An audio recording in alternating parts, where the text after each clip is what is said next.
if you got dropped into a forest right now, you got a clothes that's on your back, maybe some good hiking boots, and a hunting knife, how long do you think you can survive? And I'm talking about a real forest, like what's in this movie type forest. And by survive, you mean just not die? Yeah. Well, yeah. I feel like I could a long time. It wouldn't. How long? There wouldn't be a lot of active. How long? It would be. How long can you survive on just water? It depends. 30 days okay, at least. Wait a minute. You're only asking about water, so you won't be able to catch anything to eat it, is what you're saying. I wouldn't know how to identify what's safe to eat. Edible food. Yeah, but what about animals? You think you could grab one and roast it? Can you start a fire? I can't do none of this, so I'm asking. I could try. All I have are boots and what? The clothes on your back and a hunting knife. Oh, you got a knife? Yeah, you got a hunting knife. oh, so that's good. Now you can survive forever because you got a knife. If I don't have to go anywhere or achieve anything while I'm out there, if literally all I have to do is survive, then give me I so like 30 days. Yeah. Okay. This is with no chance of being rescued? Well, it doesn't matter. However many days you can survive, they come the day after and you're dead. So I just want to know, how long can you go? 30 days is your for real, true life guesstimate based on all the skills you think you possess in life.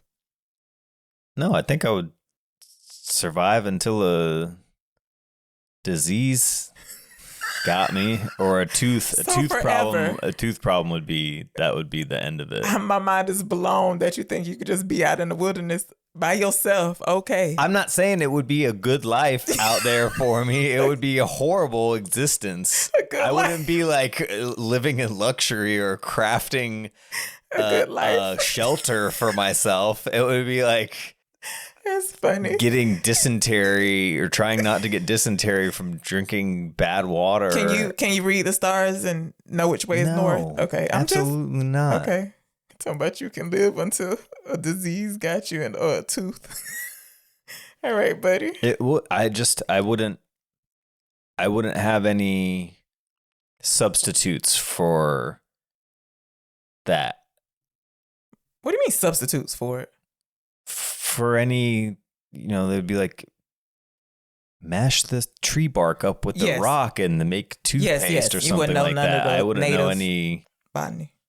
I wouldn't know how to forage. Yeah, I was just thinking how you berries can't catch a fish. I watched Into the Wild, and he did know stuff, and he still ate the wrong thing and died. Yeah, but it's fake. No, it's true. Wait, he what? Ate wrong berries and died? He ate wrong something and died. But there were cameras following him? No. Oh. There's a book written about it. Oh. They found his journal after they found his dead body. What year are we talking? 90s, in the 90s, I think. Oh. They made a movie about it. Into the Wild, it's called. Yeah, sounds familiar. And he did it voluntarily, but he did it in Alaska. Oh, that sounds wild. Mm-hmm. That's what he went into. Welcome. How long could you... hey, don't you jump into welcome without answering it for yourself. How long could you survive? Maybe an hour tops. An hour? I can't climb a tree. Surely you wouldn't die in an hour. You ain't see that jaguar? What if that little baby jaguar ran up on me? What I'm going to do? I can't outrun it. The baby one? The baby was dead and the mama came. Were you forgetting about wild animals? Is that why you so confident? No, because you said dropped in. You didn't say dropped into like the Panthers. I said the real forest. Yes, but the real forest wouldn't necessarily. I said like the one in the movie. Don't you roll your eyes. I gave you all the information you needed. Like I said, maybe an hour. Can't swim. Don't know how to you start have a knife. You could at least try to take a swat at the jaguar with a knife. Yeah, I will. But I like that you think I make it. You drop it right away. You drop the knife right away. You'd probably fall out of your hand when you took it out. Yeah. Black and white.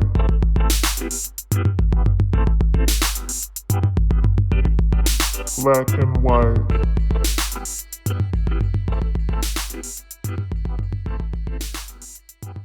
Welcome to Black and White Movie Night. I'm Black. I'm White. And my name is Brittany. I'm Brendan. Our movie for this month's theme, which is our favorites, is my second pick. It's Apocalypto from 2006. Directed by Mel Gibson and written by Mel Gibson and Farhad Safinia. Maybe, hopefully. I gave it my best shot. So since I have the opportunity to ask, and, you know, he has gotten into some trouble in the media. You're talking about bad trouble in the media. I think this bad trouble in the media predates the release of this film. Yes, but I don't know all of those. I just know just a little bit I saw from when I Googled this, but it made me want to ask you this because I don't think we've ever discussed it. Not really. What do you feel about the idea of separating the art from the artist? Or if you even think it's possible, or if it should even be done? I feel like if anyone's going to have stronger views on this, it's going to be you. Me? Yeah. How about you answer for you and then I get to me? That blows my mind that you think that, though. Well, yeah, because you modify. I modify? Yeah. I modify what? Per your taste. I modify did you say laws? The lines. What lines? What are you talking about? Give me an example. Separating the art and the artist. How about you answer the question, then you can come at whatever this you got to say about me. Wait, answer the question before you start harping on me. It's easier to do when you have experience with their art that predates the it's easier to separate. Controversy. Yes, I agree with that. And it is more difficult if everything, whether the accusations or whatever's levied against them is substantiated or not, and the severity of it. Yeah, and the severity of it.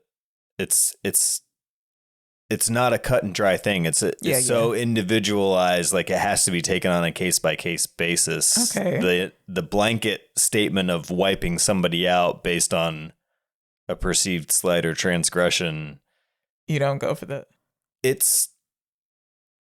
But don't you think all the transgressions are usually serious? Like, what's the least severe one you can think of? I mean, most of the ones that get reported on are very bad. Yeah. That's what I was saying. Like, I can't think of non-severe people getting written off.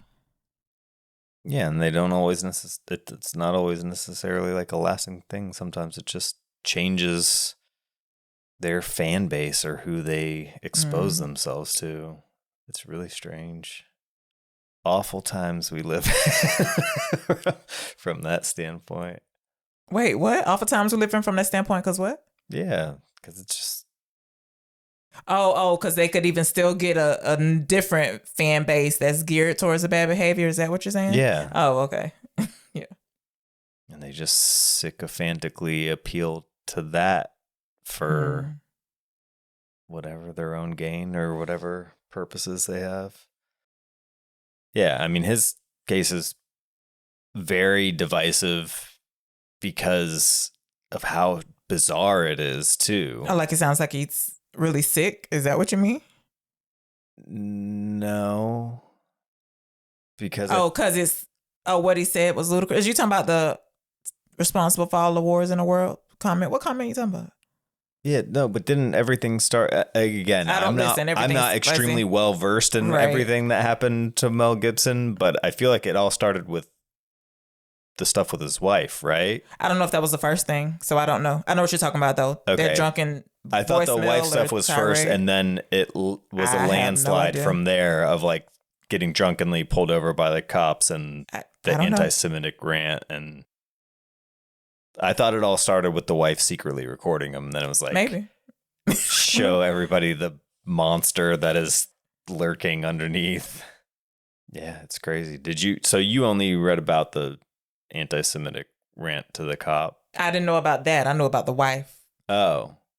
So you only are just learning about the anti-Semitism. Well, let me rephrase that. I heard that term applied to whatever he said, but I never knew what exactly he said. I didn't know. I didn't know. And actually, it might have been even more general than that. I might have just heard, racist and not particularly anti-Semitic. There was more broadly racist stuff aimed at his wife. Okay. Did you read any of that? I heard some of the recording, I'm sure. Do you remember what? But in the distant past is what you're saying, not like you just heard it today. Yeah, the distant past. Yeah. I just remember being like, oh, he got some problems. Angry people. Okay, so what did you mean when you said, I moved the lines? What do you mean? Yeah, like you still love this movie. You have no problems with Mel Gibson now. I feel like you wouldn't be reluctant at all to watch something that he's in. Okay. Now, thank you for that example. I had no clue what you meant. So, gosh, how do I want to say it? Well, what I was going to say before you pointed out that I had no problem watching this movie. If you mean by stop watching, see, I don't know. I do. I don't listen to R. Kelly anymore. But you listen to Chris Brown. I have a few songs on my playlist that are Chris Brown, but it's not like I won't change if it comes on the radio or if it's already on my playlist. I don't change the song. If that makes sense. The biggest example is Michael Jackson. Everything that's like he was never incarcerated or arrested or prosecuted for anything. Like he went to trial and was sued by people. Everybody knows what he was accused of, but there's a huge, high-profile, mega-budget, blockbuster biopic that's about to come out about him. No, it comes out in April, I think. But yeah, I didn't answer your questions. I don't know where the line gets drawn. I just know that I do draw one. And I feel like most of the time I don't. And I also feel like people don't apply this to artists who are dead, but you can still enjoy their work. Maybe, you know what I mean?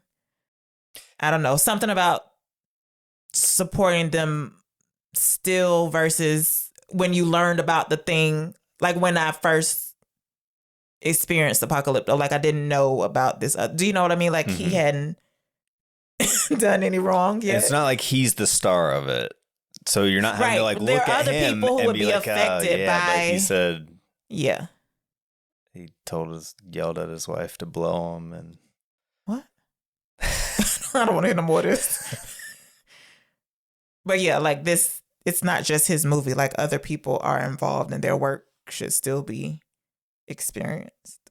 Anyway, I don't know. I just realized we had never really had that discussion, so I was curious where you stood. I feel like we've had it out in relative terms many times. In a joking way, though. No, you can't. We can't say what we call each other. It's not funny.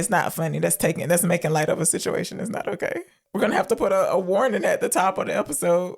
I meant because I thought you were trying to get me to say what we call each other when you say we've had it out before. If anyone is looking to us to inform their opinions about any of these issues, then they're fucking fools. I didn't say that. But the point is they're not looking to us for these thoughts. That's why the warning would come. Do you understand? Okay. Jeez. We sound like we don't even know what we're discussing. Talking about Me Too non-supporter? Yes. Please, what's wrong with that? It's not. You could call somebody that. In anger. Me Too non-supporter. It is funny. No, it's not funny. It's funny because of how it came to us to say it, not because of what it means. You don't know that. It could be an objectively funny thing that other people might find amusing. If you called somebody a Me Too non-supporter, they would know what I meant. Yes, but in all of these battles, some people have the clear line made up for themselves where anybody who's had any of these things put against them, they have written them off. Okay. Everybody is going to establish and make their own choice about who's guilty, who's liable, like who should be excommunicated. Like that's what all the culture wars is. So us saying we call each other Me Too non-supporters in instances of If Chris Brown if song. I walked by and a Chris Brown song happened to be playing and I caught you singing along part of the lyrics and I called you a Me Too non-supporter, I don't think anybody's going to be upset about that. I don't know. You could say that to anybody who listens to a Michael Jackson song, but he seems to be the biggest exception. What? Yes, because I don't think there's anybody who's like, I just can't listen to him anymore. His shit is everywhere still. Commercials and I mean, we could bring Elvis Presley into this. He met Priscilla when she was, 15? Exactly. And he has just had a hugely successful biopic and is having another concert documentary that people spent painstaking amounts of time and effort restoring. So what does that say about our culture? If you're important enough to our culture, you get a pass? I wonder. I'm not asking to you. I'm just wondering. I know you don't ever want it to meander into a political realm, but just look at the situation of what we have. The person who's in the highest office that our country has to offer, and he is a convicted felon. Okay. And you could say, oh, anyone who voted for him is a Me Too non-supporter. Oh my God, you're so correct.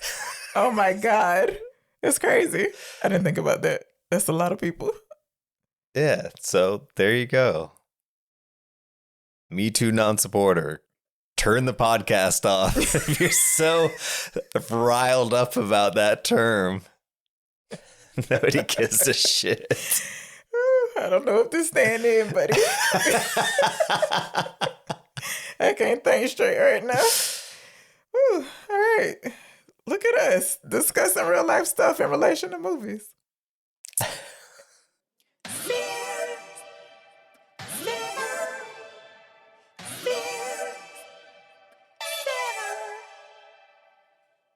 Time for the 6-7. This is where we give a 6 or 7 word synopsis, one good, aimed at what we would say to try to encourage someone to see this movie, and then the bad version, what we would say to express that they shouldn't waste their time with this movie. You go first. Good. Okay. Oh, no, bad first. Racist white man makes a great film. Okay. Now good. Oh, no, did you hate the film? This is a tougher one to encapsulate in 7 or less. 6 or 7. I feel like the bad one works for... Don't you say that works for good. Because I'd be like, what? A racist white man made a great film. What is this? But I guess that could probably be... There's probably other racist filmmakers that we just don't know their biography. Yeah. I feel like anything I... Oh my God. Brendan, any formulation of this... makes it sound less interesting. But as long as it's better than the bad. It sounds so reductive and as long as it's better than the bad is the point. I mean, it's not the point, but that's the bare minimum. 3 minutes later. A survival tale from 6000 BC. Okay, we can count BC as one. Ooh, that was tough for you. Oh, you got another one? Are you counting 6,000 as 2 words? Or is that one word? 6,000 is one word. And BC is one word. That was 7, right? Okay. So an epic. Wait, say it again. An epic survival tale from 6,000 BC. Oh, please put an epic in there like that's going to do something. So, my bad. Hunter uses survival skills to escape capture. That's the bad one? Yeah. Okay. I actually also had a hard time coming up with a good one, so it's going to be which is strange because it's strange. It's a good idea. Anyway. Peaceful Mayan tribe attacked by a vicious tribe. That's the good one? Yeah. Oh, you think I should switch up? Okay. Actually, you're right. I mean, again, you're right. Like for this movie in particular, it's difficult to summarize it in a way that's appealing in that few words without it just sounding generic. All right, so I gotta ask, because as an adult, I appreciate history, but I did not have any appreciation for it when I was younger. Do you remember anything about the Maya? The Mayans. Mm-mm. but it's Mayan civilization. Like you use that as a, but don't you tell me when I've been watching stuff all day, the Maya. Okay. Do you know anything? Remember anything? Do I know anything? Yeah, I know a few things. Share them, please. Stuff that we should know. They were an indigenous early civilization that were also highly advanced, and then kind of from a historical standpoint seemingly just disappeared. Not anymore. Oh, okay. Well, 30 years ago, whenever I learned about them, they were mysteriously vanished. I remember was sort of the attribution made to them, that all the villages and stuff seemed like they were just abandoned. I don't know if it was attributed to disease or plague or what. Anything else? They would do human sacrifice, as is depicted in the movie. They played a game, which I actually thought, I'm pretty sure this was them. I could be. You better not say nothing to Kinder baseball. No. What? It was in an arena and it had like a hoop that was on the side. It was actually closer to like soccer. Uh-huh. And it was like halfway up the side of the wall. It had a hoop and it was trying to hit stuff through there, except they would like climb the walls? The losers would be executed at the end of the game. Oh. I feel like there's a lot of uncertain detail that has probably just been getting jostled around in my mind over time. I feel like maybe they might have played it even with human heads. That could be. I honestly, I don't remember. That part is probably a mental construct. I don't think that that's true. But I did mistakenly remember. I thought that there was a sequence in this movie that was going to depict that sport, whatever it was. I can't remember what it was called. I remember had a learning fake about memory it in for this fifth movie grade. too. Oh yeah. I thought, and don't laugh at me. You're gonna be like, maybe you're gonna name a animated movie this from. In my mind, he was gonna help the jaguar get stuck from under some kind of trap or something, and the jaguar was gonna help him out later. That it was gonna be his friend. Yeah. I mean, it did help him. Yes, but not in the way I said. Intention, not in like a Disney way. Yeah, I wonder where I'm confusing. We're friends now. I can't imagine what I'm thinking about. But I was like, wait. Jungle Book. I don't remember Jungle Book.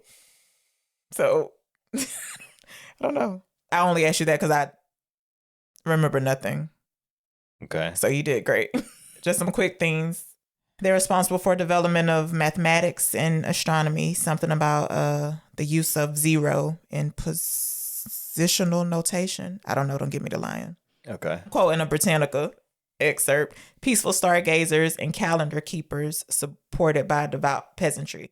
But once they started deciphering the hieroglyphics, it depicted the histories of the Maya dynastic rulers who waged war on rival Maya cities and took their aristocrats captive.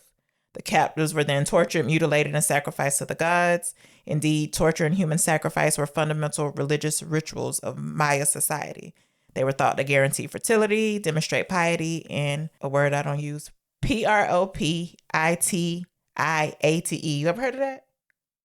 Propitiate? Propitiate? I don't know. And then if those things were neglected, cosmic disorder and chaos were thought to result. I said all that to say, I was trying to look up stuff and I just kept getting articles about criticism about how they were depicted in the movie. Oh, yeah. From all the people who were alive during that time. Well, anthropologists and this Guatemala's presidential commissioner on racism, like, what does that position even do? I can't imagine.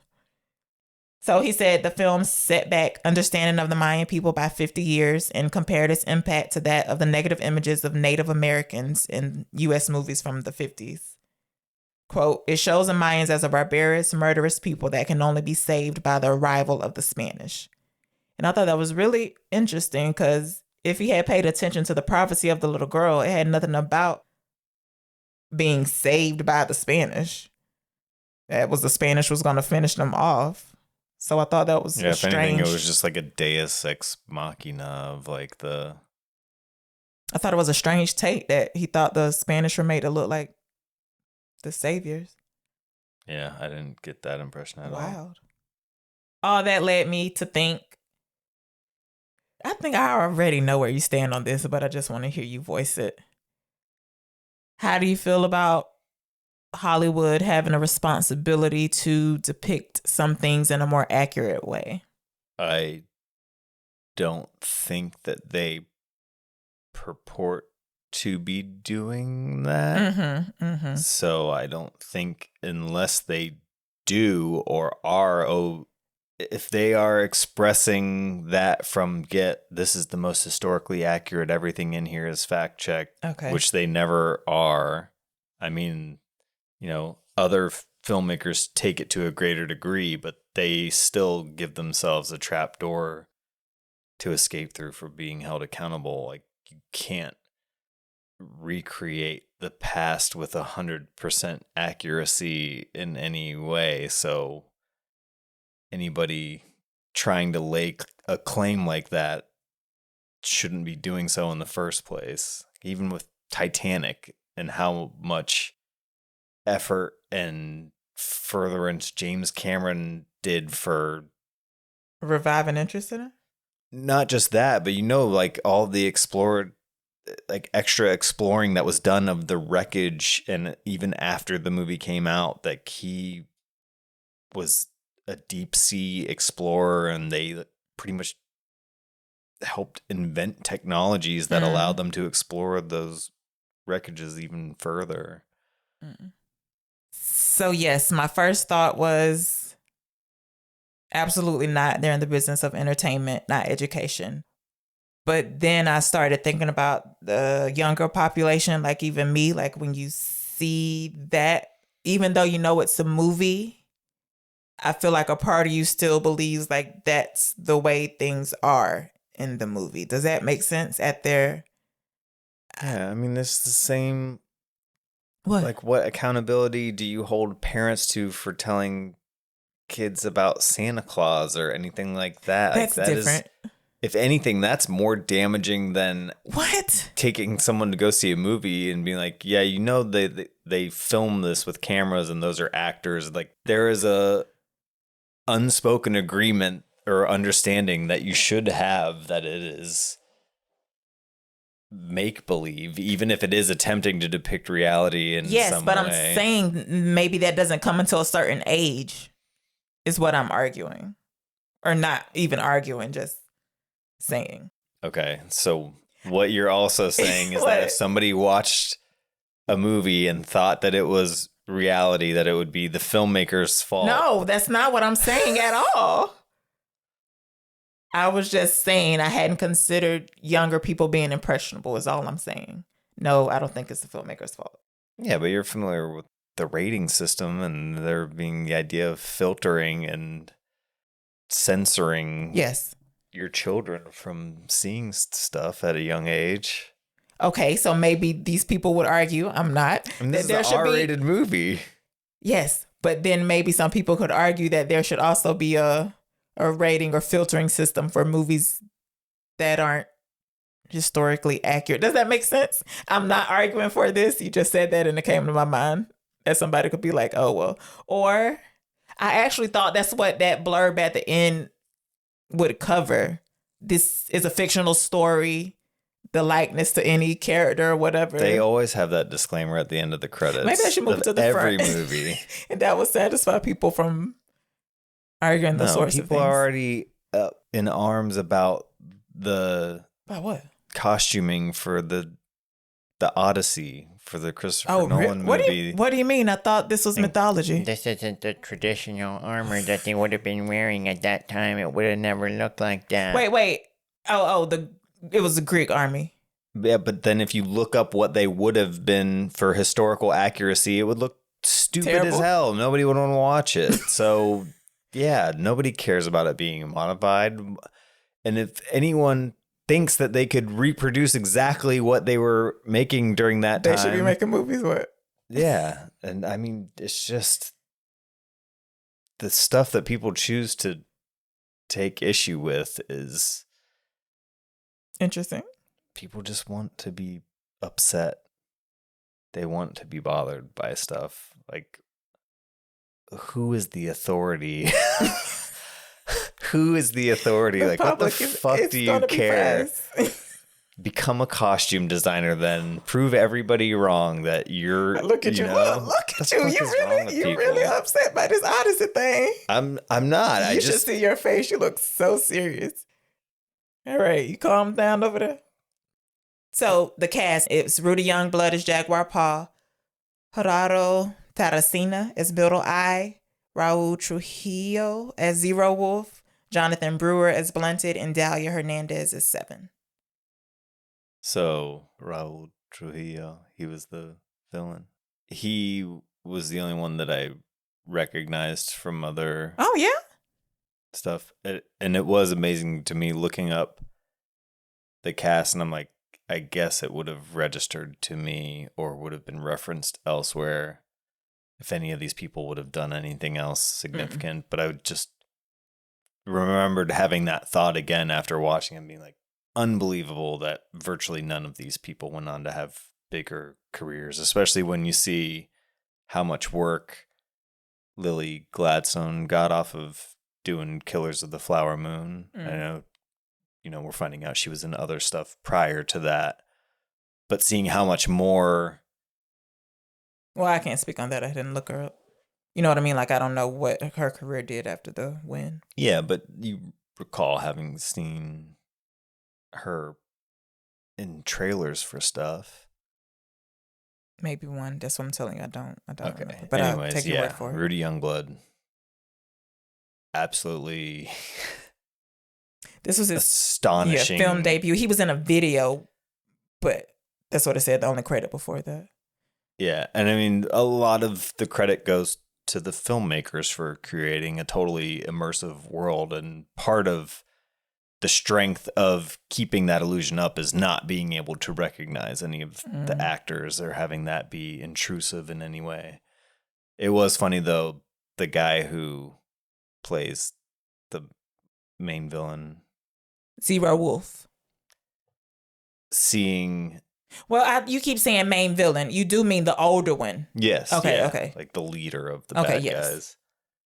Seeing him speaking about it, and he has the very prototypical... He was speaking how? That he had just the complete antithesis of like the big menacing... Okay. He looks like a... He looks like a truly bad, evil motherfucker, like who would kill you, decimates everything, scorched earth. Yeah, and I'm saying he had the very opposite of that in real life. Where'd you recognize Raul from? You said he was the only one you recognized. Yeah, I had to look up what else he was in. I wasn't like, you don't that's remember the guy from this or that. I thought you remember it. Blue Beetle, Riddick. The New World, I never saw that, though. He's in Dark Winds, apparently, in the 3rd season somewhere. Anyways, the guy's worked a lot. Like, love, hate, can't believe. So this is just how it sounds. One thing we each like, love, hate, and can't believe about the film. I like that this story pretty much follows the hero's journey, but the first time I saw it, I still didn't know what was going to happen, if that makes sense. Like, even though it had, it hit all the traditional beats. I loved that it's completely in Yucatec Maya or Mayathan. At least I think that's how you... Don't you look at me crazy. So, yeah. That's the language being spoken. Yes. You didn't say that that's what that was. I like that it's completely in Yucatec Maya. Did it sound like a location? I hated some of the camera work. So there's just some beats I feel like they try to make more cinematic than they needed to be. Just a few every now and then.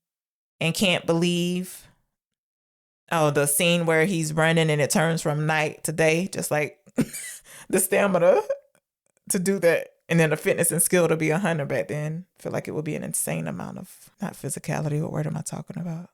Yeah, well, I showed you the Baraka footage from the Balinese monkey chant Yes. Wait, that's the one where they're sitting? Yeah. Okay.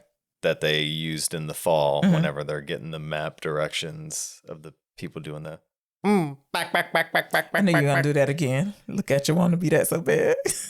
And how they were all cut like the MX and real in shape and saying, oh, well, maybe we should do that for exercise.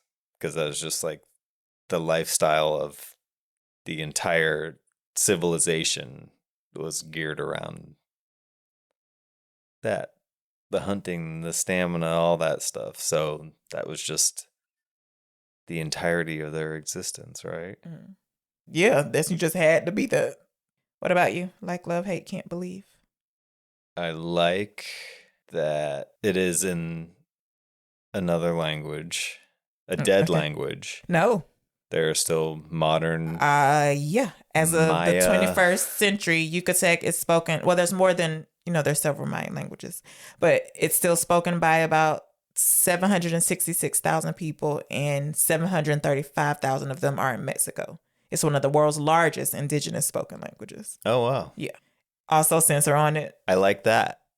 There is no word for yes. There is no word for please. There's You wouldn't survive in this culture. There's no mark. They don't mark anything for gender, and it doesn't have verb tenses. Now, what did you say about me? I wouldn't survive in this culture. What'd you say? Yeah, you said they don't have a word for please. Oh, I wouldn't make it? Because that's all I ever say. Love. I love that it's still good and not tainted by Mel Gibson's bad publicity, his bad PR. I feel like it aged. Well. Yeah. Well.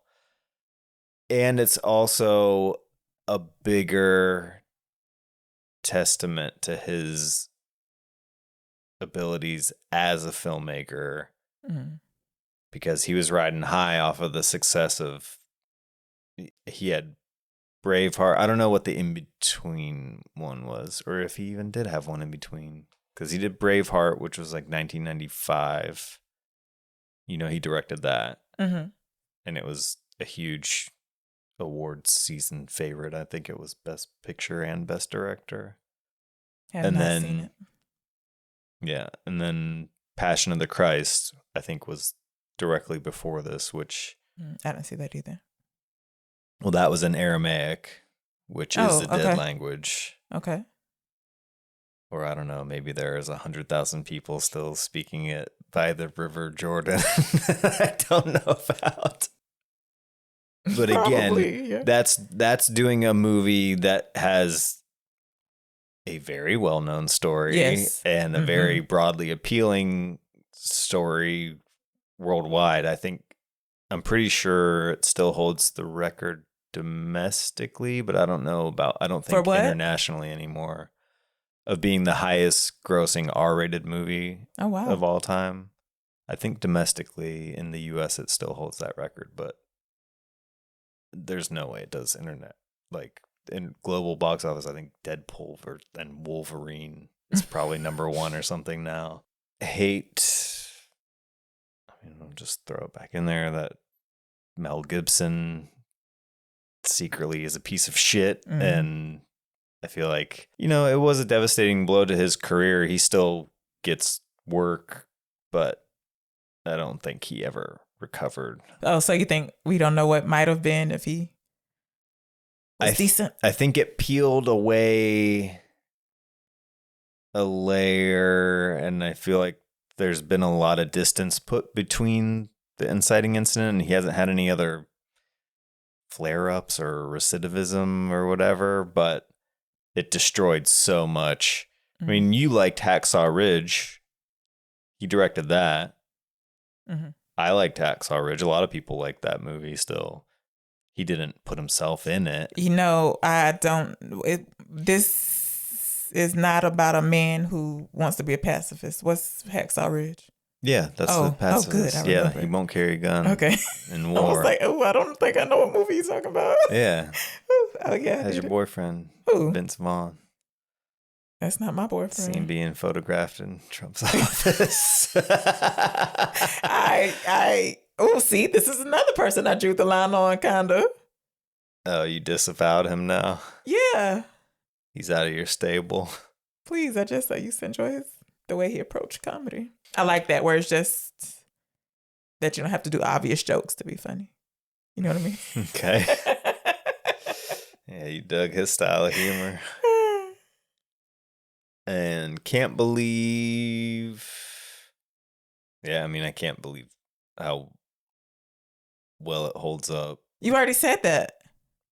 No, I said I love how well it holds up. I can't believe that it was a successful movie when it came out, even in the wake of okay, buddy. his BS. And yeah, it's just something that is a hard sell for mainstream movie-going audiences. Like, obviously, there was a big exception made for The Passion of the Christ because of the subject matter.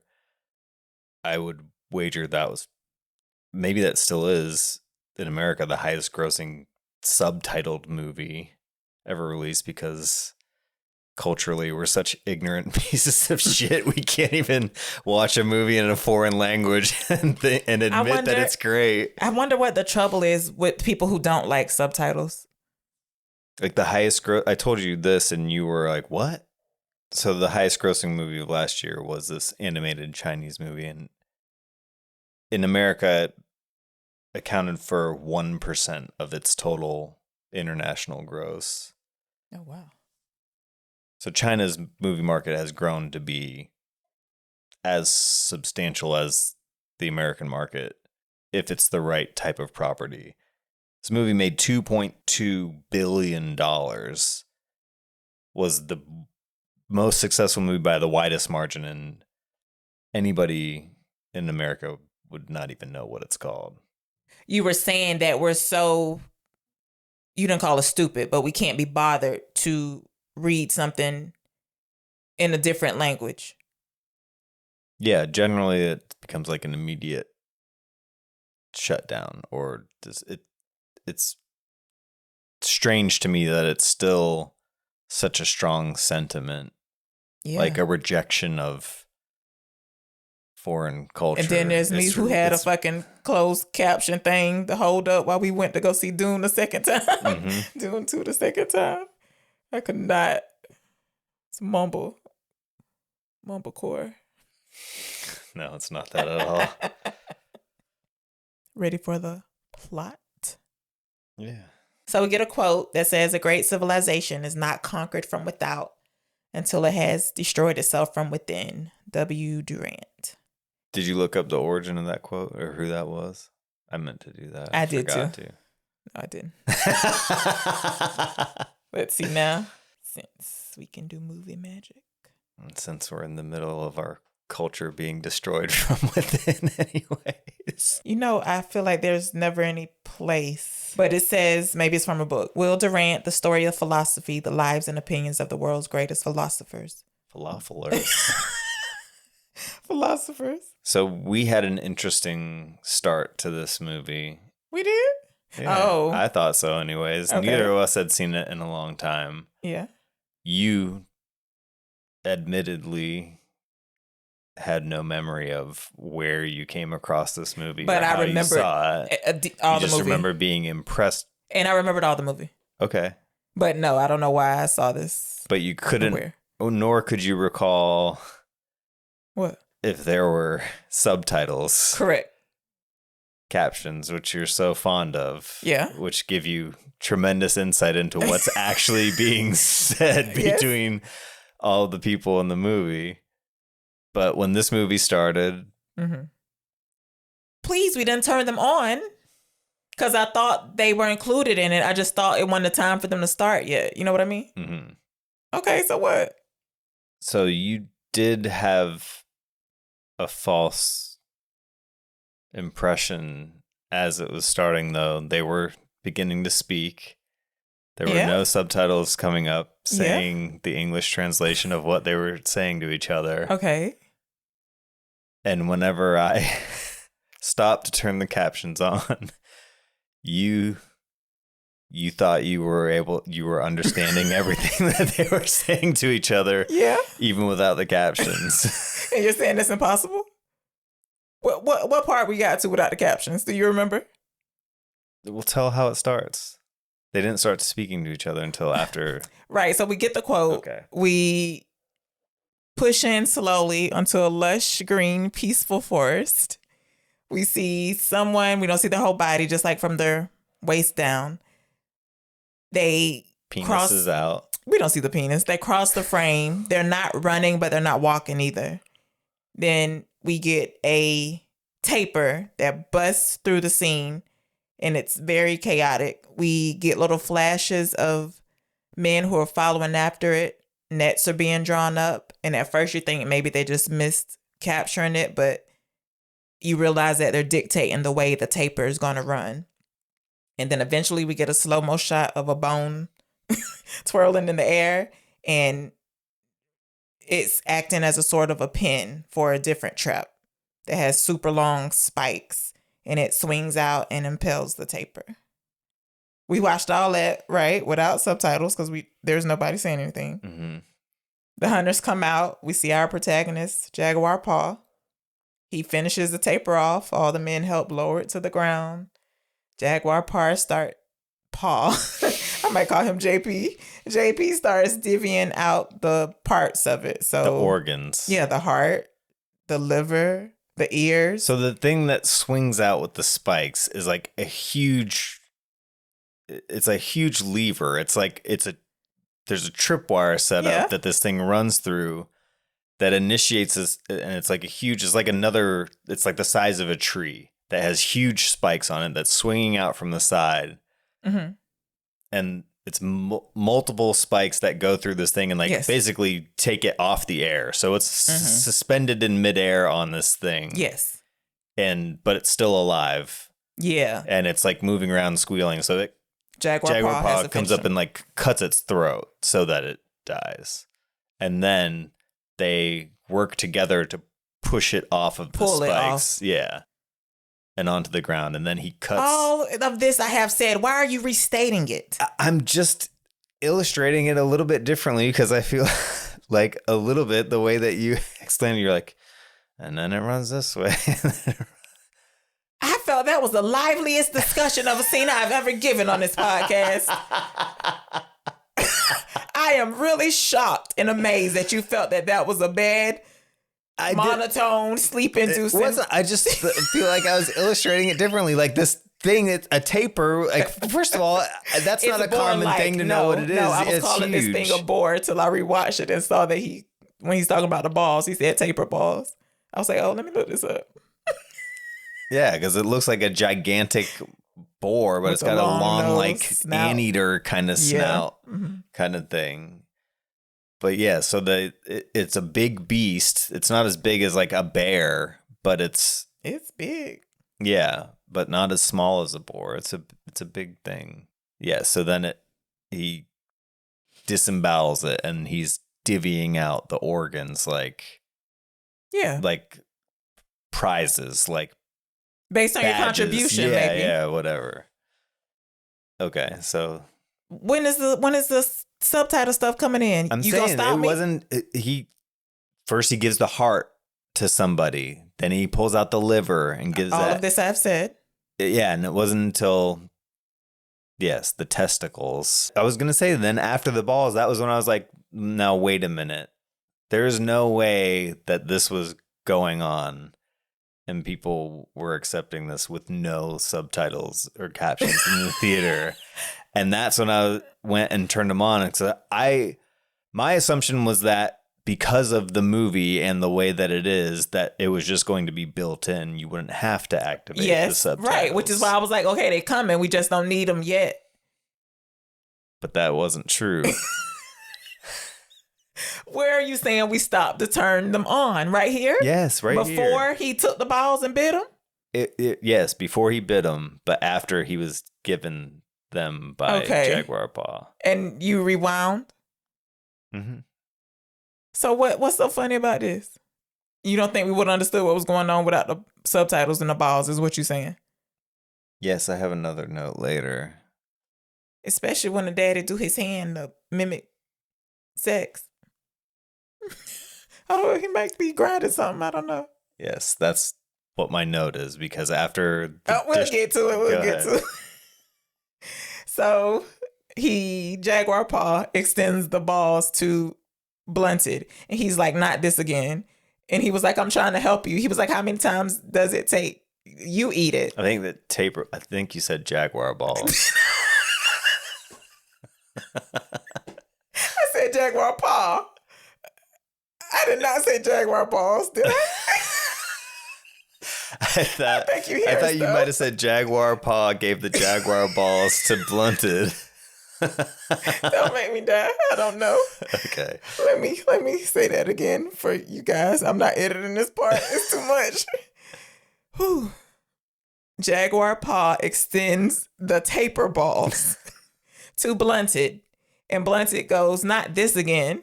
And Jaguar Paw says, I'm trying to help you. He was like, help yourself. How many times does it take? And he was like, me and the other guys, we don't need them, do we? They're like, no. And he looks at an older man that's standing a little back from the group and says, I have 8 older sisters and a brother. My father took taper balls all 10 times. Blunted looks towards the older man. He nods his head. And then Blunted bites the testicles.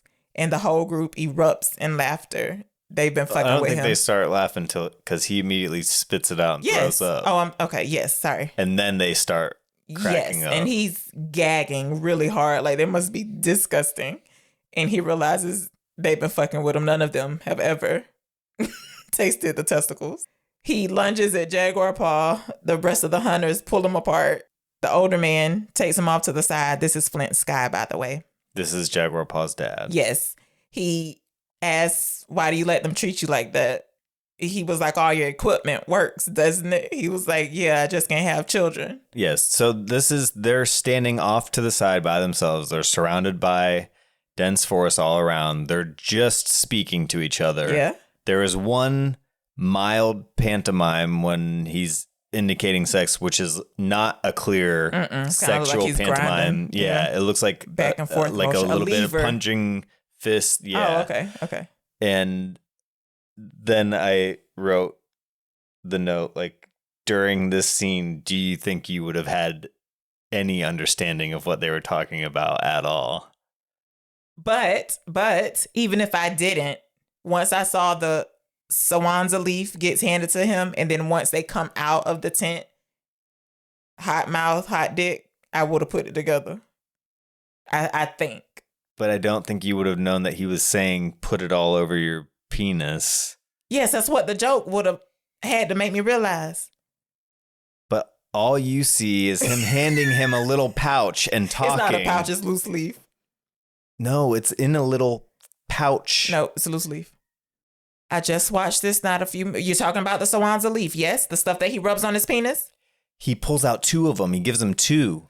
Brendan, Flint Sky does have on a brown pouch. He reaches his hand into it, pulls out loose Sawanza leaves, gives it to him, and he's like, oh, great. Maybe this will get her off my back. And when he realizes he's talking about the mother-in-law, he does reach in the pouch again and pull out more loose leaf Sawanza leaves. Please let this go, buddy. I just watched this again today. Because he starts to open up the thing and starts like he's about to eat it. After he's putting his fingers in like... After Blunted takes it from him, he acts like he's going to eat it. Flint Sky has to grab Blunted's hand and say, no, rub it on your jump right before you hunch. Okay. Why are you down on a hill about a pouch, dick being in a pouch? It's just I feel like I very clearly observed that it was another smaller... He pulls it out of the pouch, yes. Okay. Are you saying he hands Blunted it in a pouch? That he pulls out of his bag. It is like a smaller pouch that you would open up and there'd be like a powder inside or something. That's what I'm saying. Okay, but you're not saying he handed it to him in a pouch. Yes or no? Yeah. Oh, stop it. You're not saying anything fucking new. Listen to the question and answer. Listen. This is really simple. Did Blunted have a pouch placed in his hand? Yes. No. Yes. No. Yes. Okay, we're pausing this. Go watch it. Nope. Go. Nope, Brendan, I am not going on if you don't look it up. I'm pulling it up right now. I can't believe we're arguing about this. I can't believe you are so... You can never be wrong about a detail. Listen, You can never be wrong about a detail. I can. Yes, I can. I'm happy to admit whenever I'm wrong about stuff. What about the still picture for Apocalypto on Amazon? I was like, that's middle eye. No, that's Jaguar Palm. You hear me? Yeah. 2 minutes later. He balls it up in a little pouch. I'm sorry, he balls it up into a what? Yeah, it looks like a little pouch. There is no pouch. I need you to apologize and say you were wrong. I'm not going to apologize. You need to. You yelled at me. You yelled at me. Say you're wrong. Say it. He balls it up in his hand and it looks like a pouch. First of all, this is the other note that I have about this part. Why does he have that with him? Because clearly there's other uses for it that's not the made up sex thing. Okay. And secondly, why wouldn't it have had that effect on his hands? It would have if he would have put it in his mouth or something. Okay. If he would have put it in his mouth, you think it's activated by saliva or water? Fluid of some sort. But they in the rainforest and it don't get activated by the humidity. Is this what you're trying to poke a hole in? Look at your whole mood changed. Say I was right. You were right. Boy, I can't believe. Why wouldn't you believe me when I just saw it again? I believe you. You didn't. But in my mind, you had to look it up. You forced me to look it up. I was happy to leave it at that. Yeah, but you wouldn't have believed me. Yes, I would have. You didn't. Carry on. Why does this happen? You're saying we would have no way known because all we saw is him pulling out this item. Let it go. Yes, let it go. Or you could have said it might have looked like a little pouch, but it's leaves that he balled up and handed to him. That's what I should have said. You could have said something like that. You're just like, it's loose leaves. It's loose leaves. Loose leaves sounds like tea leaves in my mind. That's the image that, like, he's scooping out a handful of for loose, your misunderstanding of what happened to the sea. Okay. You're right. I'm saying your point of clarification. I know people listening hear this. Oh my God, I cannot wait for somebody to write in. Oh my gosh, I don't know if this podcast is successful. Somebody please, when you hear this argument, email us at hello@blackandwhitemovienight.com, exactly how it sounds. hello@blackandwhitemovienight.com, and tell me Brendan has a problem and he's wrong. Oh my God, I can't wait for people to be on my side. I'm happy to admit that I'm wrong. I am admitting that I'm wrong. Okay, all right. So you explained it poorly. That's all. So after he passes him the Sawanza leaves, they go back to the group. Jaguar Parse is the Sawanza leaves balled up tight, like almost as if into a little pouch. JP still is ribbon blunted a little bit. He calls him ball breath, but it's all good. It's really, they're fine. So this opening scene did a lot for us. Besides establishing location, it showed how good the men were at being hunters. It showed to me the camaraderie that they had. It sets us up for comedy once we get back to the village with Blunted and his mother-in-law. And it also gives us, I don't want to call it foreshadowing with the bone, but a setup that will be paid off later. Good scene. Yeah, when the taper sets off the tripwire for the thing to come out and smack it dead. Yeah. The bone must have been something that was holding it in place because that. Yeah, I said it acted like a pin. Yes. Okay.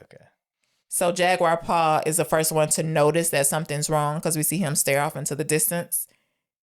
And then eventually everybody notices that he's looking and they also join in staring that way. JP yells out, "What do you want?" And it takes a while, but eventually a skinny dude and a few other people pop out the bushes. The hunters are starting to reach towards their weapons. The older man motions for them to stop. He introduces himself, says his ancestors have been hunting in this forest for a long time. So the traveling man, I don't know his name, it offers him some fish, and then in return, they offer him a leg of the taper.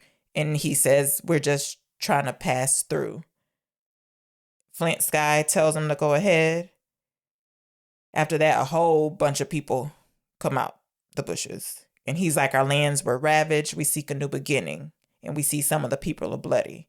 So Jaguar Paw starts to go towards him to ask some more questions. Because he's like, what the fuck? Yeah, he looks spooked. But seriously, who done offer more information besides our land was ravaged? Okay, who did it? How long ago? Are they coming this way? Jesus, give me some information. But Flint Sky stops him from pursuing the guy to ask questions. We're back at the village. Flint Sky tells JP, don't speak of what you saw. He asks him what he saw on the people's face in the forest. He says he doesn't understand. The father says fear, and it's a sickness that'll crawl into the soul of any man who engages it. It has tainted your peace already. Strike it from your heart. We'll gather with the elders tomorrow morning at first light and seek their counsel or whatever. And poor Blunted, he just stepped into the village, and we see his mother-in-law embarrassing him and belittling him in front of the whole village because she doesn't have any grandchildren yet. She even calls him useless. The whole village is chuckling.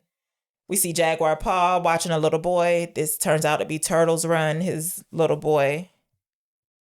And he looks very, I don't want to say in awe of him. I don't know. He's just amazed at childhood. I don't know what his deal is. He loves his son. We see his wife, whose name will turn out to be Seven.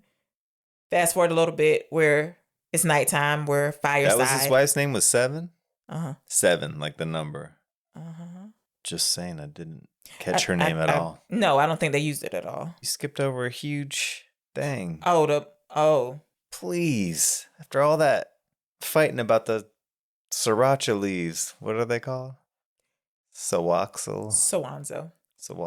So Jaguar Paw watches his son in awe, Turtles Run, and then... Just so you guys know, every time she says Jaguar's paw, she is putting her hand up in the air like a paw swiping out to grab at something. I didn't even notice that until you stopped me. That's funny. So yes, when they get back to the village, Blunted's mother-in-law is belittling him, but eventually he goes back into their hut. Yeah. To fuck his wife. And the mother-in-law sits right outside of their hut, looking towards it, waiting to hear noises, I guess. Yeah, make sure they're actually gonna do something. Yes. And then Jaguar Paw loves his son. His wife is pregnant. And then that all gets interrupted, and everybody in the village turns when Blunted comes running out, howling because he rubbed the Sawanza leaves on his penis. His wife comes out with her tongue sticking out of her mouth. He ends up sitting his naked ass in presumably the communal trough of water that everybody else needs to have to drink out of. Yeah.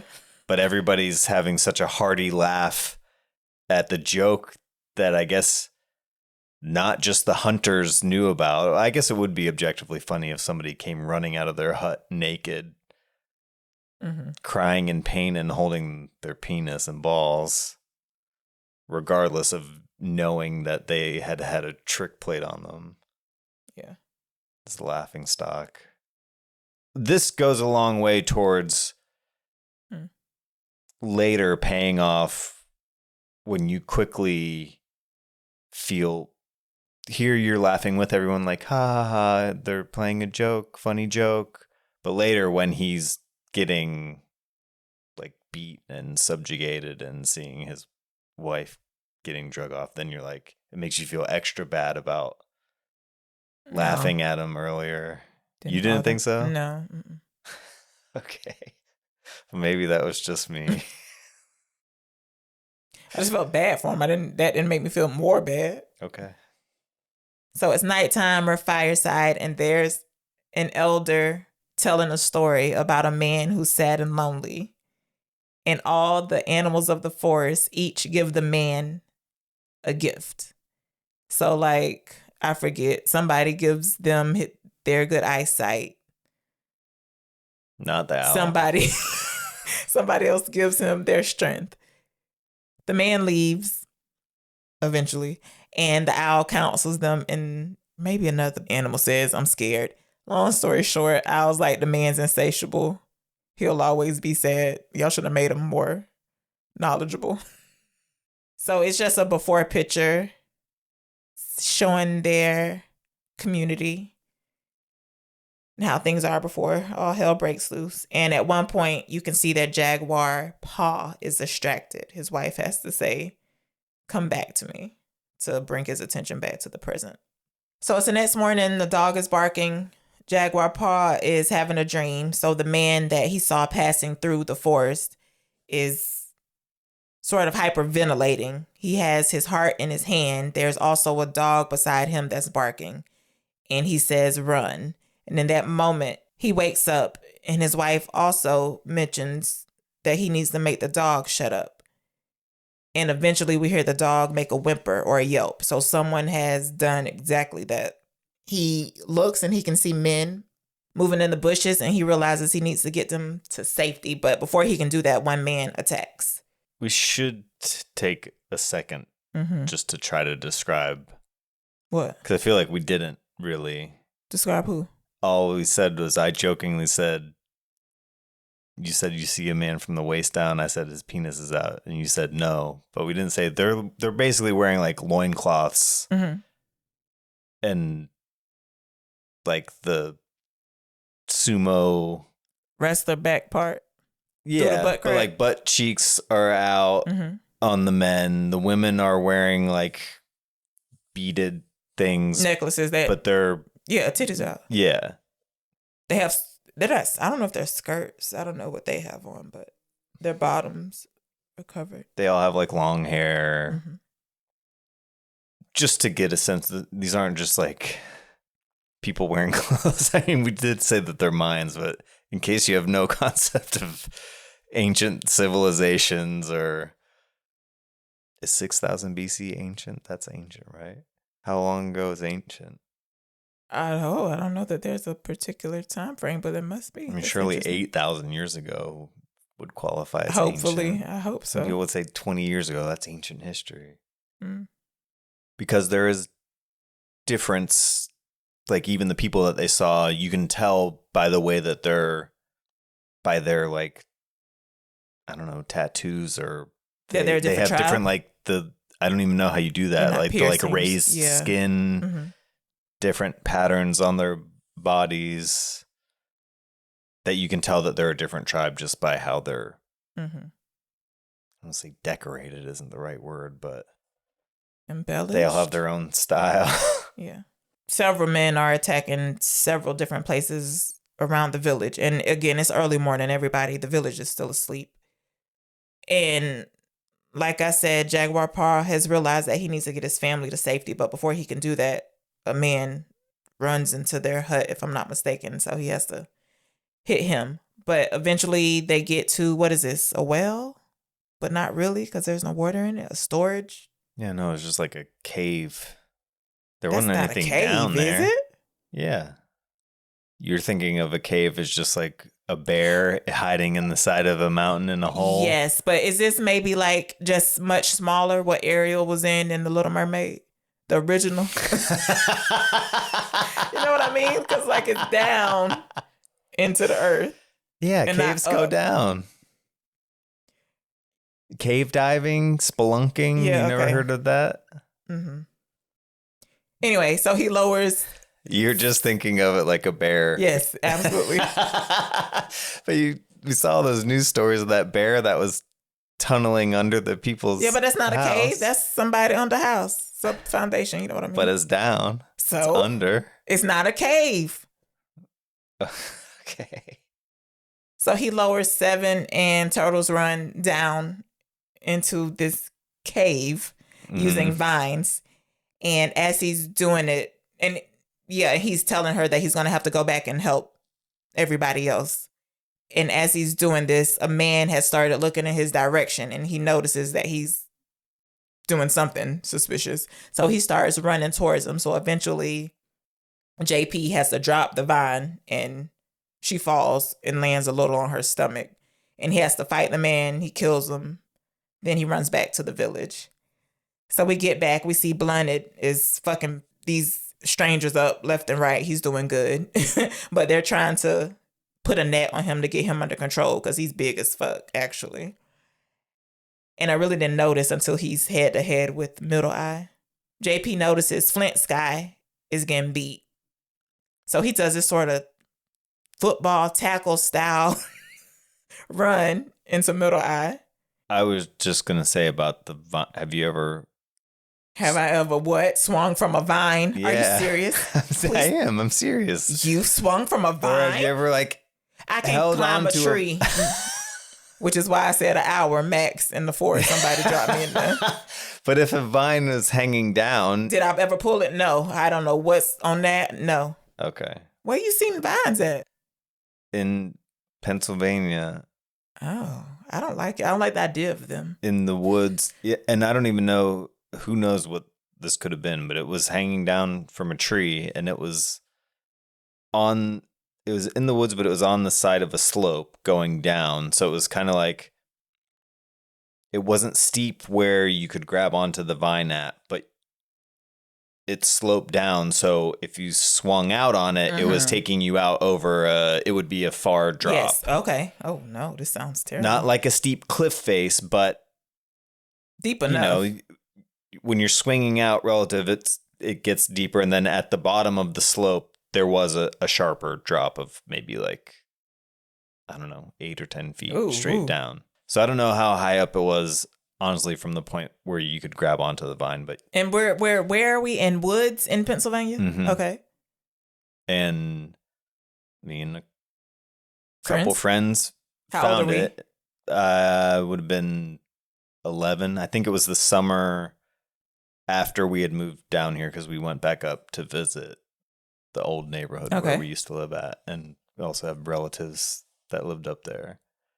And coincidentally, it was the same summer that the George of the Jungle movie remake had come out with Brendan Fraser. No, but I believe about it. Mm-mm. It was before The Mummy, but after Encino Man. You know Encino Man? Please, carry on. No. But you know what George of the Jungle is, right? A monkey. That's all I know. A monkey? No, it's like Tarzan.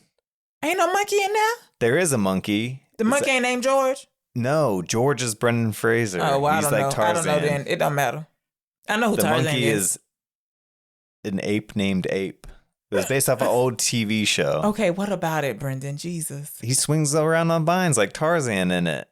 Okay, and? I'm saying, so the idea of swinging out on a vine was... Did you and the friends do it? Yes, that's what I'm saying. You didn't say it. Yes, I did. Why would I be... That's what we gonna rewind this back, and you can see that little tail bit, even though you think you said it, and I knew that's what it was, you did not say it. This whole discussion started out with you asking... I asked you and you asked me the inverse, did I ever do it? And I said yes. And I started describing this whole situation of me and my friends finding a vine in the middle of the woods. Why would it not involve me swinging from that vine? I don't remember it being a yes. Talking oh, about? God, this is too much. You're crazy. And then later, I think probably the next time we went up there to visit, I inquired about that vine, and they're like, we went out there with our dad later, and he cut it down or like pulled on it real hard, and it came down easily. So we could have very, very easily, any of us, been very badly injured, hurt, or dead from fucking around, swinging around on that vine. Scary. Mm-hmm. Stupid is what it is. Not scary. It's stupid. So after Jaguar Paw, football tackles Middle Eye because he was fucking with Flint Sky. The Middle Eye is being depicted in this whole melee as a nutcase, and he looks crazy. He does. He does it good too. Yeah, he's got a wild look, and he's doing the crazy eyes the entire time. It so fucking good too. So I have a note. I was you can tell he's crazy right off jump. He's intimidating because of how crazy he looks, not because he's like a big. Yeah, he's statured. He's, I would say, on the smaller side. Even he's smaller than Jaguar Paw, and Jaguar Paw is not. I don't think so. Not a looming figure. Comparable. I would say shorter. So, again, JP has tackled Middle Eye. Middle Eye pulls out a knife, and Jaguar Paw has like got control of his hand, like he's slowly making him about to stab himself. But then he gets some help because Zero Wolf pulls Jaguar Paw back by the neck with a baton or something. And you can tell by the way all these, the invaders or invaders. Okay. I needed a term to use for them when I referred to them because I was just going to call them bad men. You can tell not just by the fact that they're invading, but they're done up with like weaponry and they have some form of armor, even a little bit. And especially with Zero Wolf, he's the most decked out. He's got a big, like, I mean, it's almost like a helmet kind of headgear. And he has like the big shoulder. He's got more of himself covered. He looks like he's armored. I also want to say, my gosh, besides the septum piercing, he has one that's like through the bridge of his fucking nose. I feel like that has to mean you're hardcore or something. It looked. Yeah, a lot of these people are decorated with jewelry. They have the gauges. They don't have any, like, there's nobody with lip discs or anything. I don't see those. But there was a lot of like ear gauges, ear piercings, nose piercings, septum, bridge. Crazy. through the. It went up that high. I think some people did. Oh, not his though. His is more further down. Because I was thinking here maybe it was skin, but there's no way. What is that between your eyes? I don't know. The top of the bridge of your nose. That fatty part. Fat. It's not fatty, but it's like mushy. Yeah. Oh yeah. So too. So Zero Wolf has pulled Jaguar Paw off, and Jaguar Paw is about to come back and stab him, but Zero Wolf pulls him off and says he wants him alive, and Middle Eye has a fit. So you like, oh, this bitch is crazy.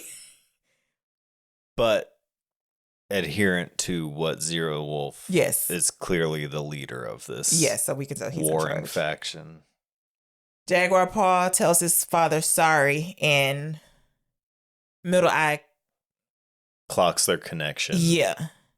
But that almost made me think, like, since there were so many different languages, like maybe they just shared some of the words and they didn't know what they were each saying the whole time, but maybe not. Yeah, it's unclear. There is some overlap, but they also address each other like, this person knows what I'm saying to them, what I'm saying. Like there's no hesitation. Yeah. So, I don't know.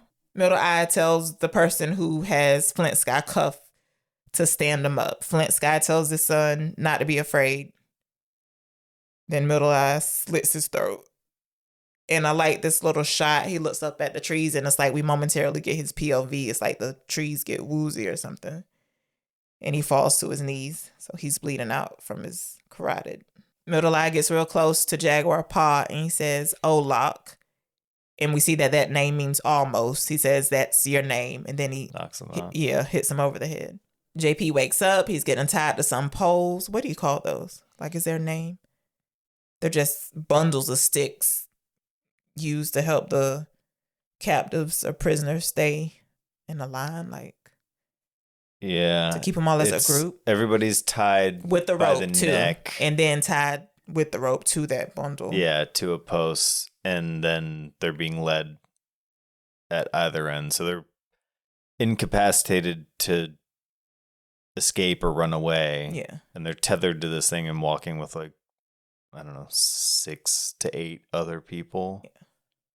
So they're all connected by one big long bundle of sticks. Like, and they're sitting down right now, so it's resting on their shoulder.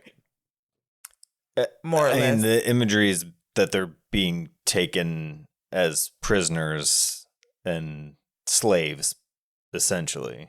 All right, so Jaguar Paw wakes up and he can see that the village, I don't want to say disarray, chaos. So they're chasing women, men and women are lying out. They're dead. Some are tied up. They're just leaving the children. Yeah, except one. He grabbed that baby by the ankles. I was like, oof, that was tough. But they don't show him throw him or anything, but you should assume that he did. So at this point, Blunted is crying hard. He's calling out shame. He's calling them cowards. And we see his wife trying to fight some of the men off. Cocoa Leaf, which was one of the ones who got a piece of the meat at the beginning. He has a bad injury to his abdomen. Jaguar Paw can't help himself. He glances over to the well where he dropped 7 and Turtles Run. And his wife and son. Yes. In case you're not keeping up with the names, his pregnant wife and son. Mm-hmm. One of the men catches his eye and he walks over to the cave. But I don't know, 7 has some good intuition. She like hides herself and the boy off to the side, but the little boy makes a noise. So you can see that register on the man's face. So he gets a rock, tosses it down. It bounces a little and it does hit Turtles Run on his ankle because he yelps out. So then the man cuts the vine that was hanging down there. It's pretty clearly conveyed that the people who are going after Blunted's wife are going to rape her. Yeah. And this is where I was talking about where you feel bad about laughing at the jokes being played on him in the beginning, because now he's being presented with, I mean, Jaguar Paw watched his dad's throat get slit, but the guy who you're openly laughing at being teased and mocked by the entire village for not being able to impregnate his wife, and he rubbed some burning leaf on his genitals and put them in her mouth and got laughed at by the whole village. And now you're witnessing like the worst thing happening to them. He's tied up and helpless to do anything to stop it, and seeing his wife getting violated. That was what I was talking about. So you felt nothing extra. Even though he's yelling shame. Nothing extra. Okay.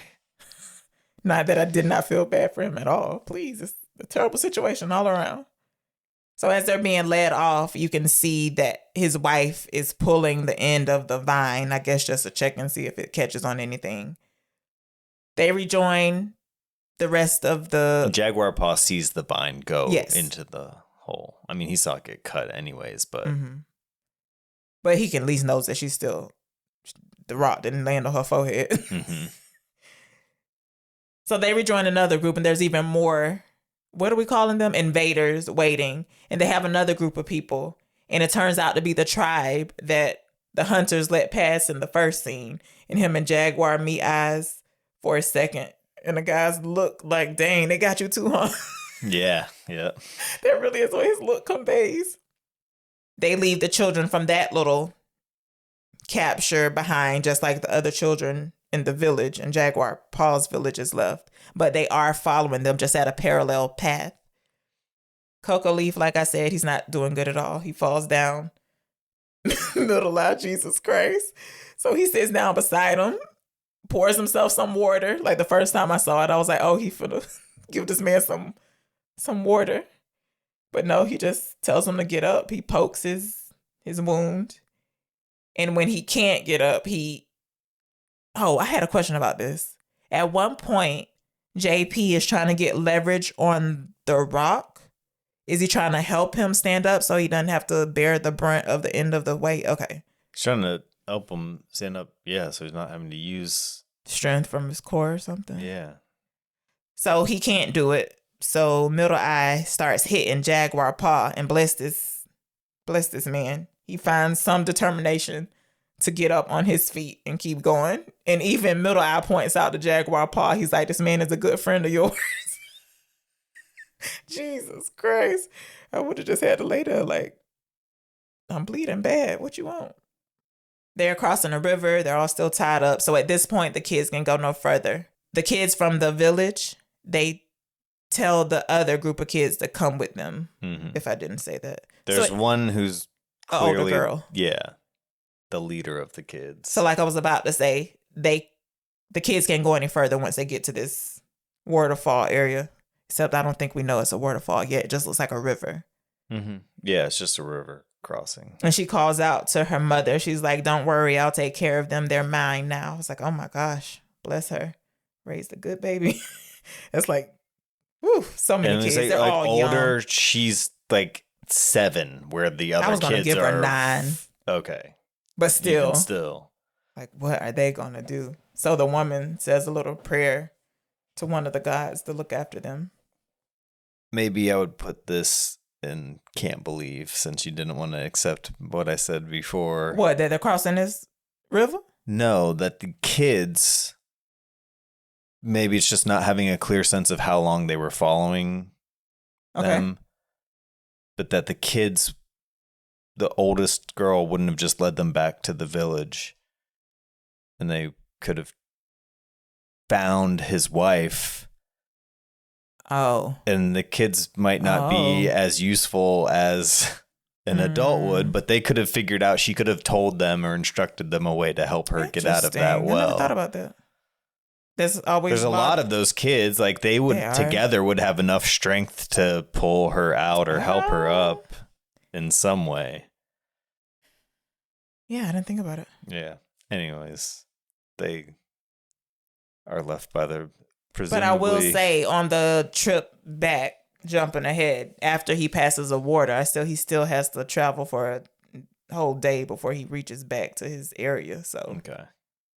Well, even if we just give them the same survival attributes as me one day, you, we know that these kids lived at least another hour.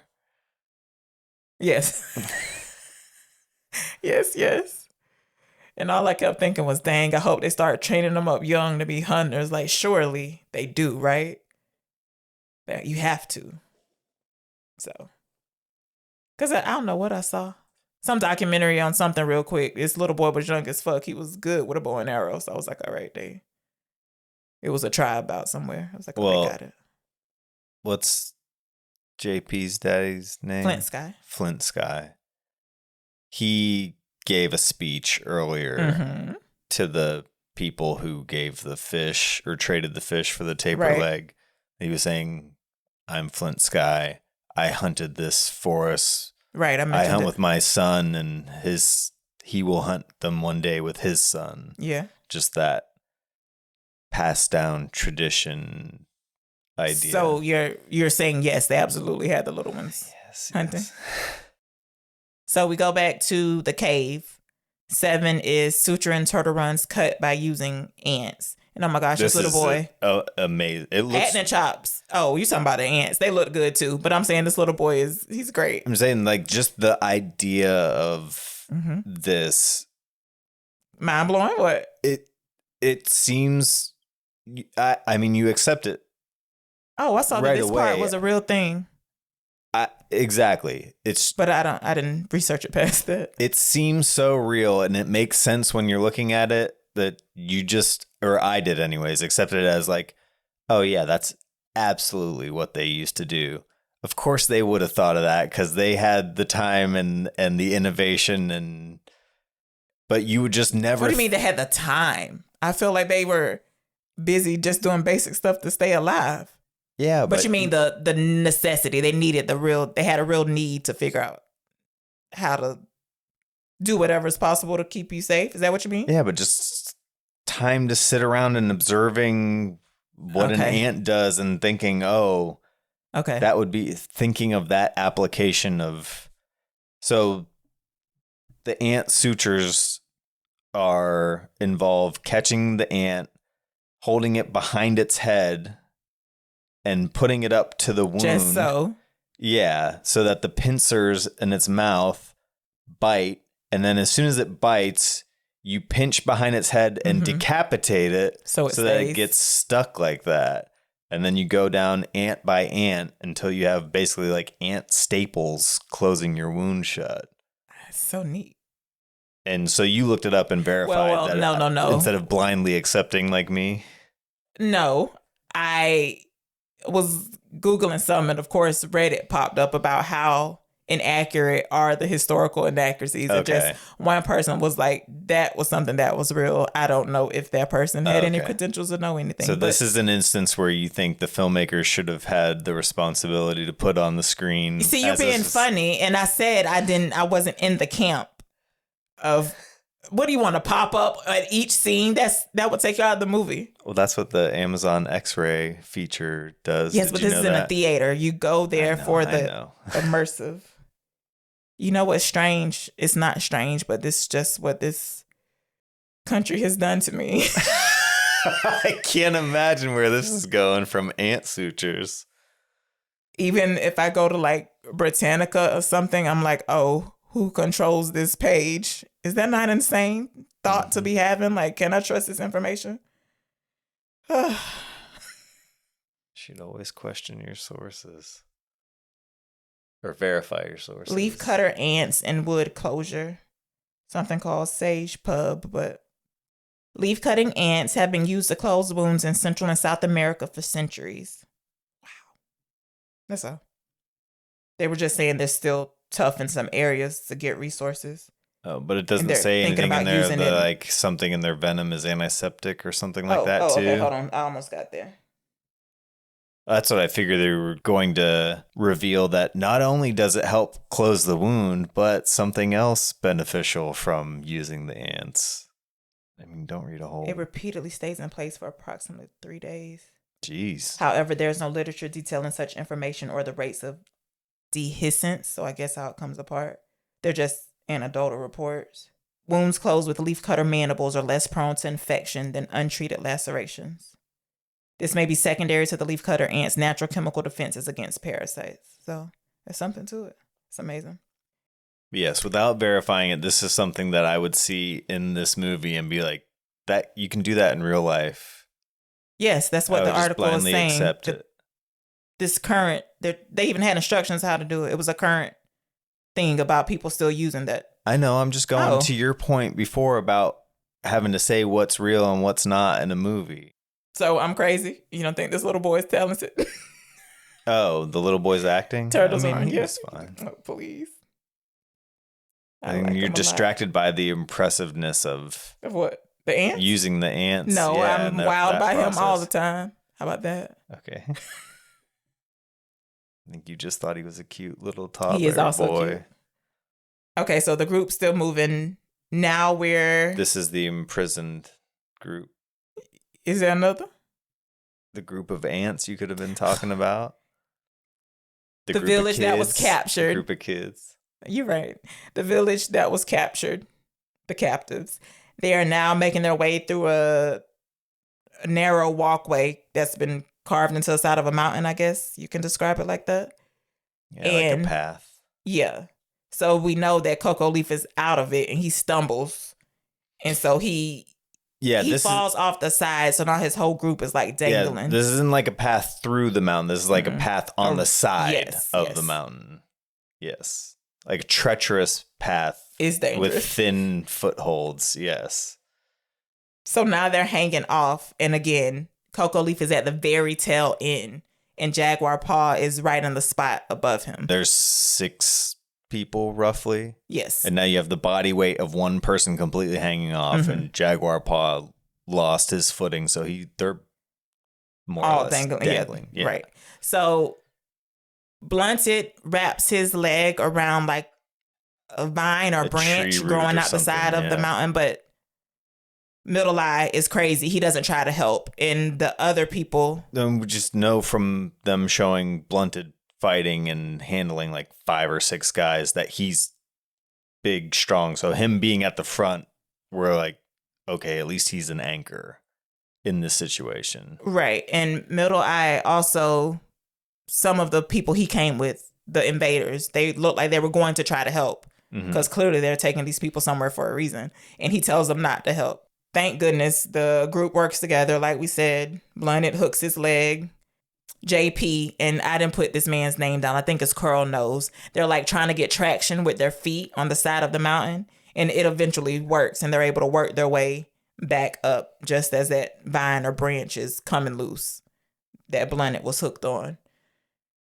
And, Middle Eye's like, good job. But then he cuts Coco Leaf loose. He was like, can you breathe? And then he just pushes him off the edge, which they saw that man was injured before they even left. Why even take something that can slow you down like that?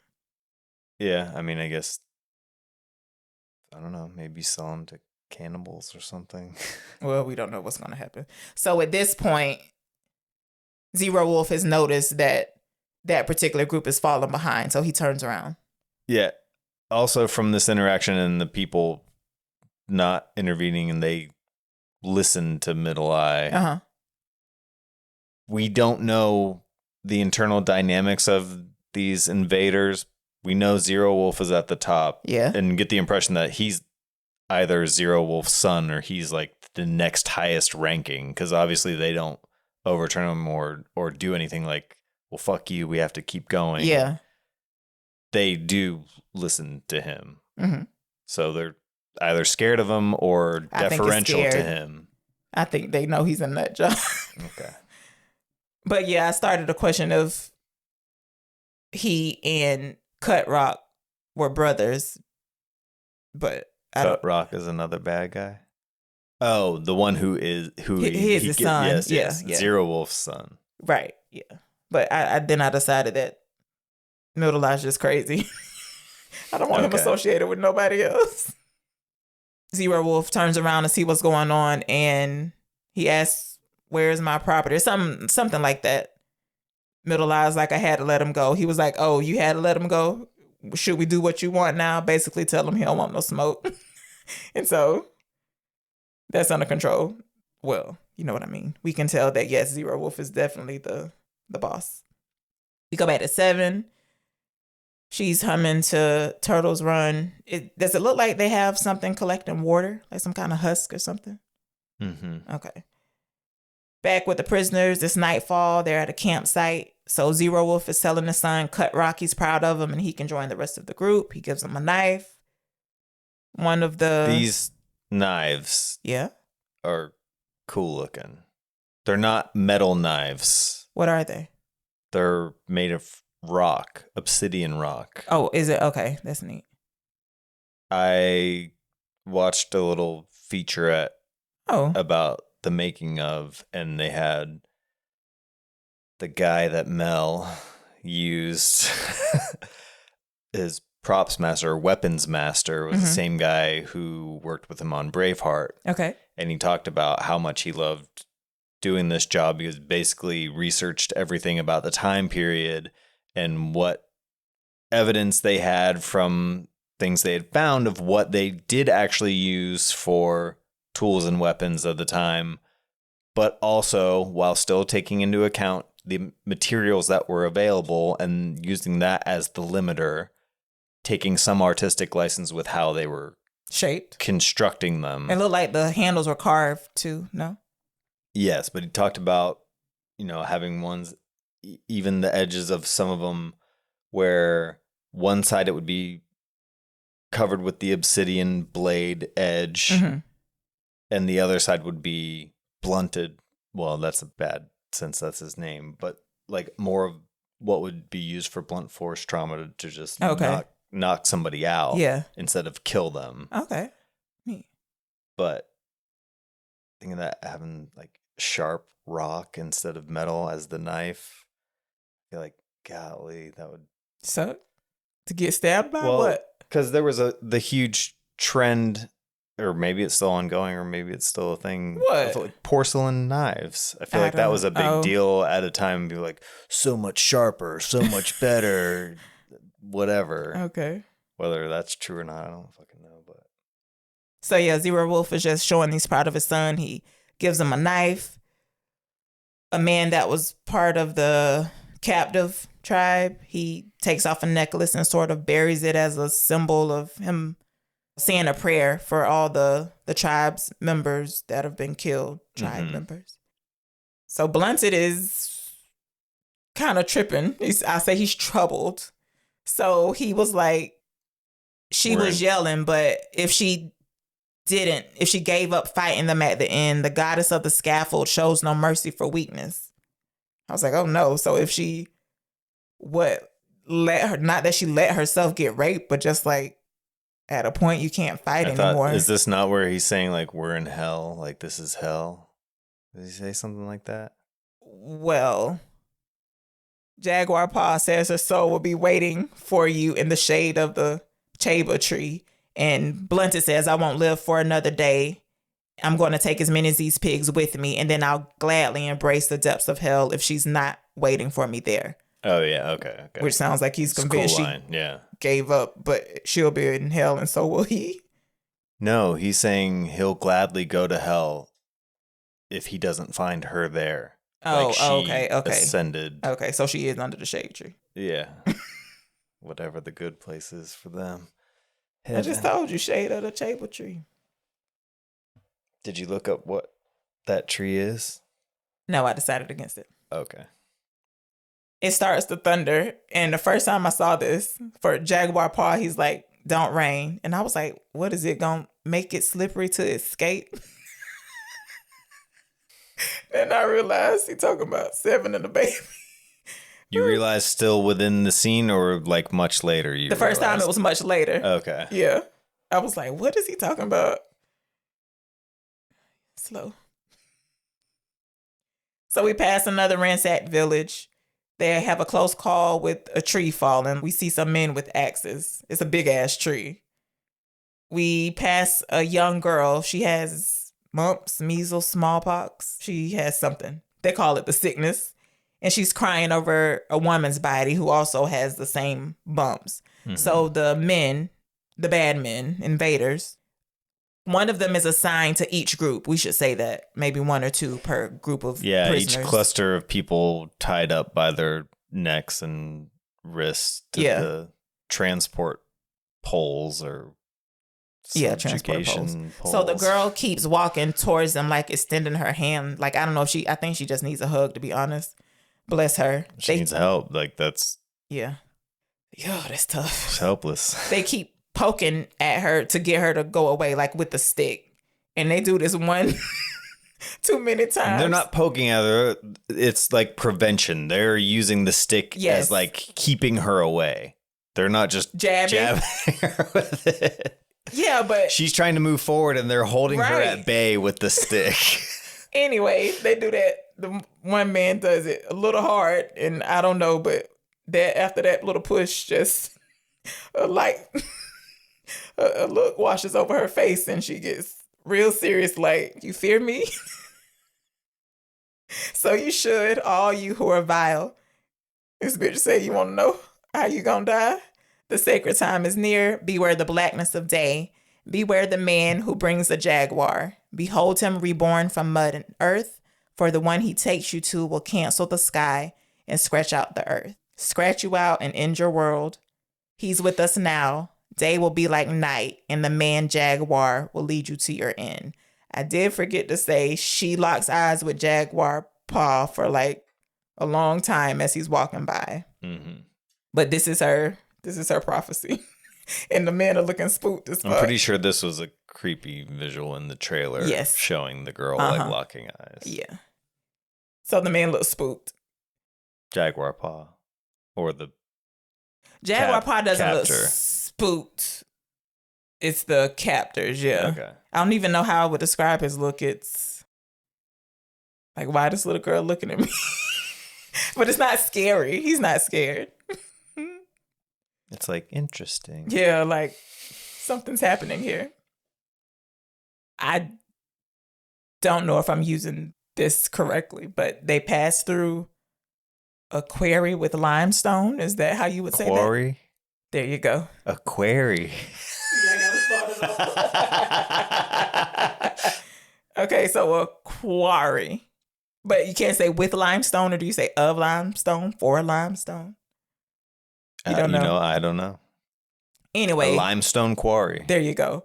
But off rip, these people that are working there are covered in this chalk.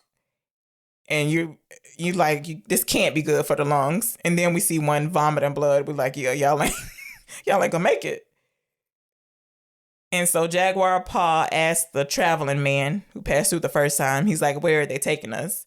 He says, I've heard stories of a place built of stone. Jaguar Paw says, what happens? He says, I don't know, but the earth bleeds. I guess this is a good time to point out, I guess it's related. So I was watching a documentary on why Mayans, what do you call it? Disappeared. left their cities. Yeah, disappeared from their cities.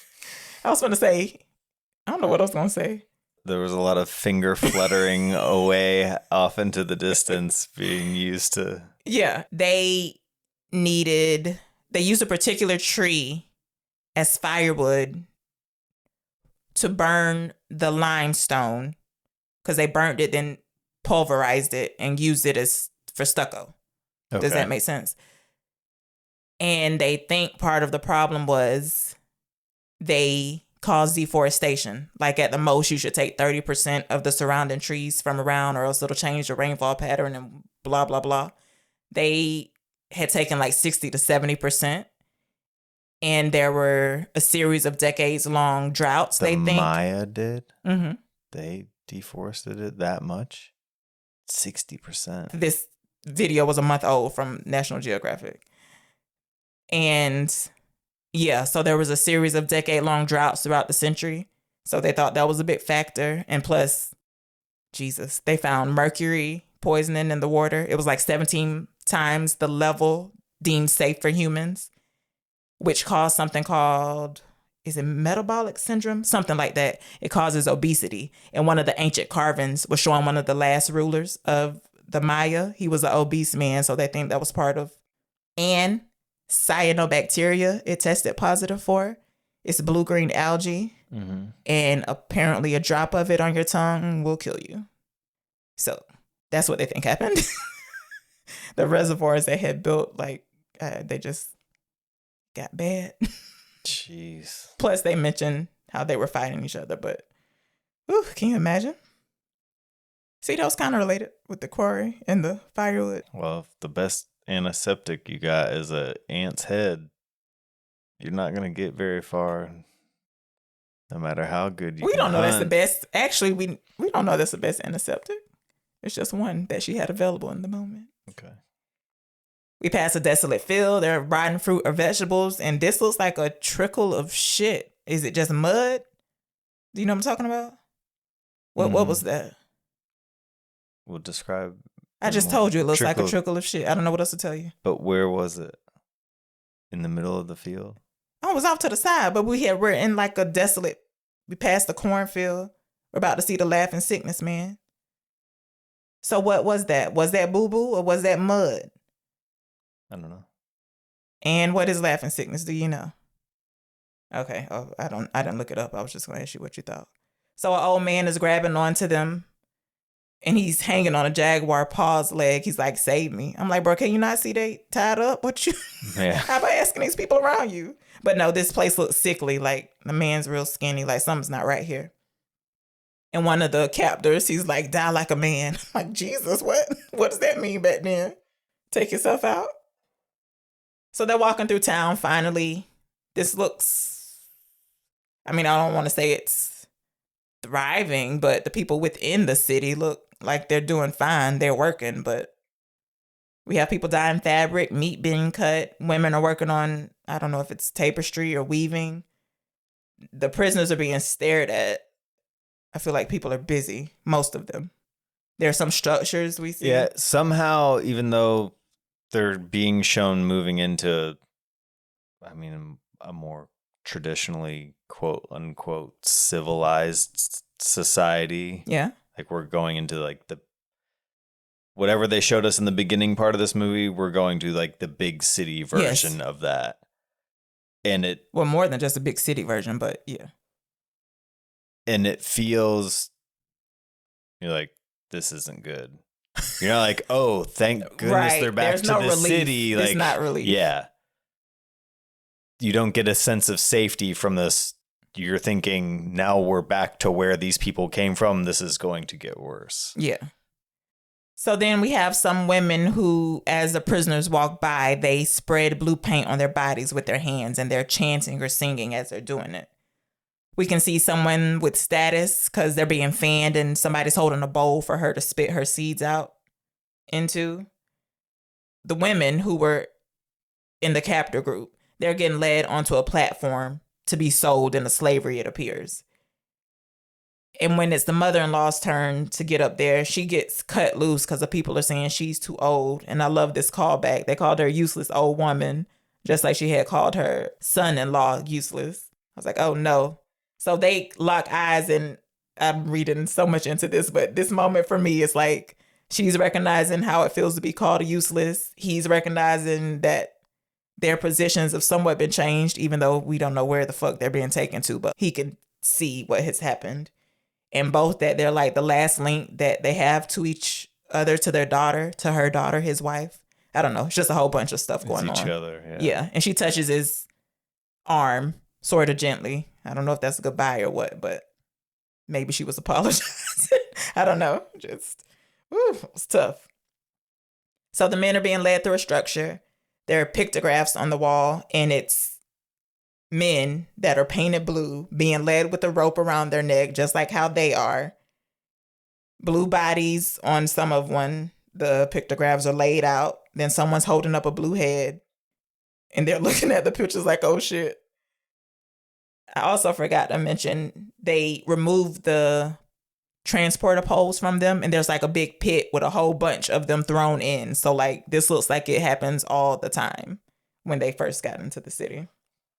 So yeah, they're realizing they're about to die, and then we can start hearing the music and some drums and shouting getting louder as wherever we're going. The crowd cheers as a tribe is being led to this tall structure. I guess you call it a pyramid. It has steps. So it has steps. It just doesn't have the pointy top. It's a blunt pyramid. It has a little If you're familiar with structures of the Maya people, then you know what I'm talking about. But anyway, apparently it was the typical build. I don't know. So we can see a head is being rolled down the front of it. The steps are stained with blood. We see heads on spikes. There are some heads in a basket, and by this basket, there are two women who have two different babies in their hand, and they're wiping the blood from the head across the forehead of the baby. So you're like, oh shit, they really believe this got some sort of power, because who in their right mind would do that? So finally, they make it to the top of the structure.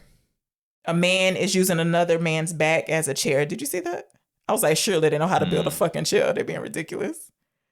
There's chanting going on. There's some smoke. So people in a headdress, mostly men. They built a lot of this as a humongous practical set. Uh-huh. I just thought that was cool that they really built that huge structure, like the pyramid and everything in the surrounding village. So they said too, and just as far as the intricacy of the sets and the design and all of the tribes people, said they were working with 700 extras, which really 700 isn't the most that you've heard of being used on a set. 700 is a lot of people though, but they all, every single one of them had a unique costume, right? Yes, had to do individualized hair and makeup. So each of them had the cast and crew was extensive, but just that attention to detail where every single person wasn't just. And this was at a transitional period for sure in Hollywood as far as using practical versus digital effects, and especially with crowd work, like in the Lord of the Rings films, that was a huge point in like a lot of the big battle scenes and the war scenes was digitally amplifying the amount of real bodies. The real bodies they had and duplicating them and making it seem like a big hundreds and thousands of people army versus like Braveheart or this movie where Braveheart had a shitload of extras going out onto a big battlefield and having to have their own individual choreographed fights. And there's, I think it's in Mexico, Mel Gibson says that the biggest pyramid is in Mexico, not in Egypt. I feel like that was confirmed on a different National Geographic episode. It's the biggest in volume, but it's crazy. Yeah, like you could fit 3 of those pyramids inside of. I'll make sure I put it in the show notes. So Zero Wolf cuts his hand and lets some blood like fall. I guess you call that the ground of the altar. I'm not sure how you want to phrase that. We see this man, I guess we call him a spiritual leader or something of the sort. Yeah, he's like a high priest. Yeah, that's a good term. So he's talking to the people. He's saying the land thirsts, the great plague infests our crops. We have the scourge of sickness. That he calls them the great people of the banner of the sun. We're destined to be nearest to the gods and masters of time. Mighty Kukulkan, let us appease you with this sacrifice to make our people prosper, to prepare for your return. So there's sort of like a circular table. So if you've been painted blue, you get stretched across it. So your back is on it and your belly's facing up. Well, Kukulkan? Kukulkan or can. Yes, what about it? What about it? How is it spelled? Kukulkan. I remember them saying it more like Kukulkan Okay. or something like that. Listen, I'm not going to fight you. Okay. Is that all? Yeah. Please. That's how you said. Got me trying to speak proper Mayan. Mayathan. Kukulkan. Kukulkan. Yeah, you're right. That is how I said this shit. I don't know. I apologize. It almost sounded like you were stuttering. Kukulkan. I apologize to anybody if that upset you. No. No, I'm being serious. Please. Yes, Brendan. I wouldn't think you were saying it in a way where somebody would take offense. It just. So yes, there's like a circular table. If you're painted blue, they stretch you out on it like your hands and legs are spread. Your back is against the table. Your belly's like facing the sky. This would be like the sacrificial altar. Yes. So the high priest. So what he does is he stabs the man in the belly, makes an incision. Then he reaches up through that incision and rips out like the heart. under your rib cage. Yeah. And then holds it up. So now we see that Jaguar Paw had some kind of prophetic dream, because that dream that he had the traveling man with an incision like that, and he was holding the heart in his hand. And he said, run. He did. He didn't make it. He texted him, run. We done finished that. What was that called? Run. Oh.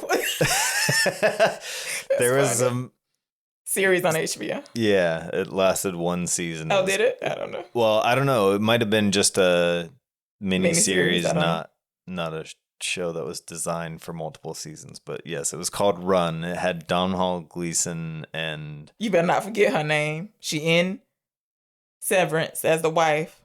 Yeah, I don't know what her I can't think of it right now is. Either. And I know she her was from a Nurse sister. Jackie too. And she was Merritt Weaver. Yep, good job. And she was a sister in Gilded Age of Anyway, she was Carrie Coon's sister. God dang. Why are we so I had a note from a long time ago that I forgot to say. The elder of Jaguar Paw's tribe telling the story about the owl, all the people giving their gifts to the man. Yeah.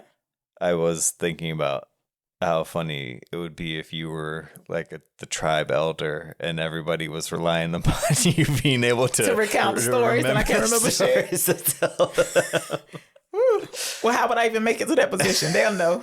You're like, the owl. That is so funny. Kukulkan. That's funny. He's stupid. So then they cook the heart on coals for like a few seconds, and then they don't show you what they do with it. I was like, at least eat the good meat. I don't know. But then they chop the head off, toss it down the stairs. Men with these huge nets, they're like making a performance out of it. They catch the head, and then the body gets pushed down the stairs as well.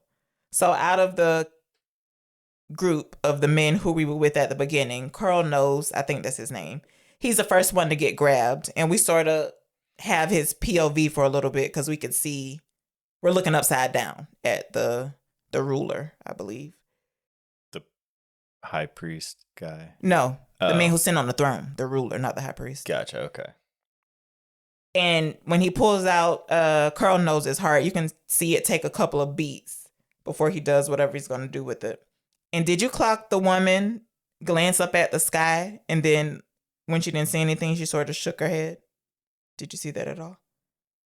I mean, not to where you saying that now is making me picture it clearly in my mind. No. Okay.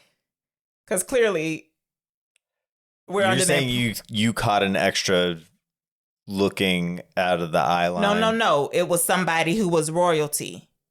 Oh, like, okay. It wasn't a mistake.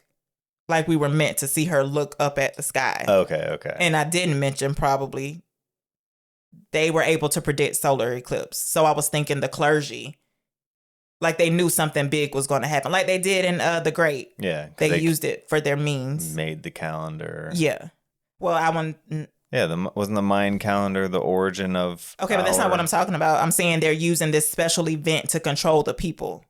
Like to make it look like something. Keep them subjugated. Yeah. Yeah, more deity than not. So we also get the point of view of the chopped head for a few seconds too. Did you see that?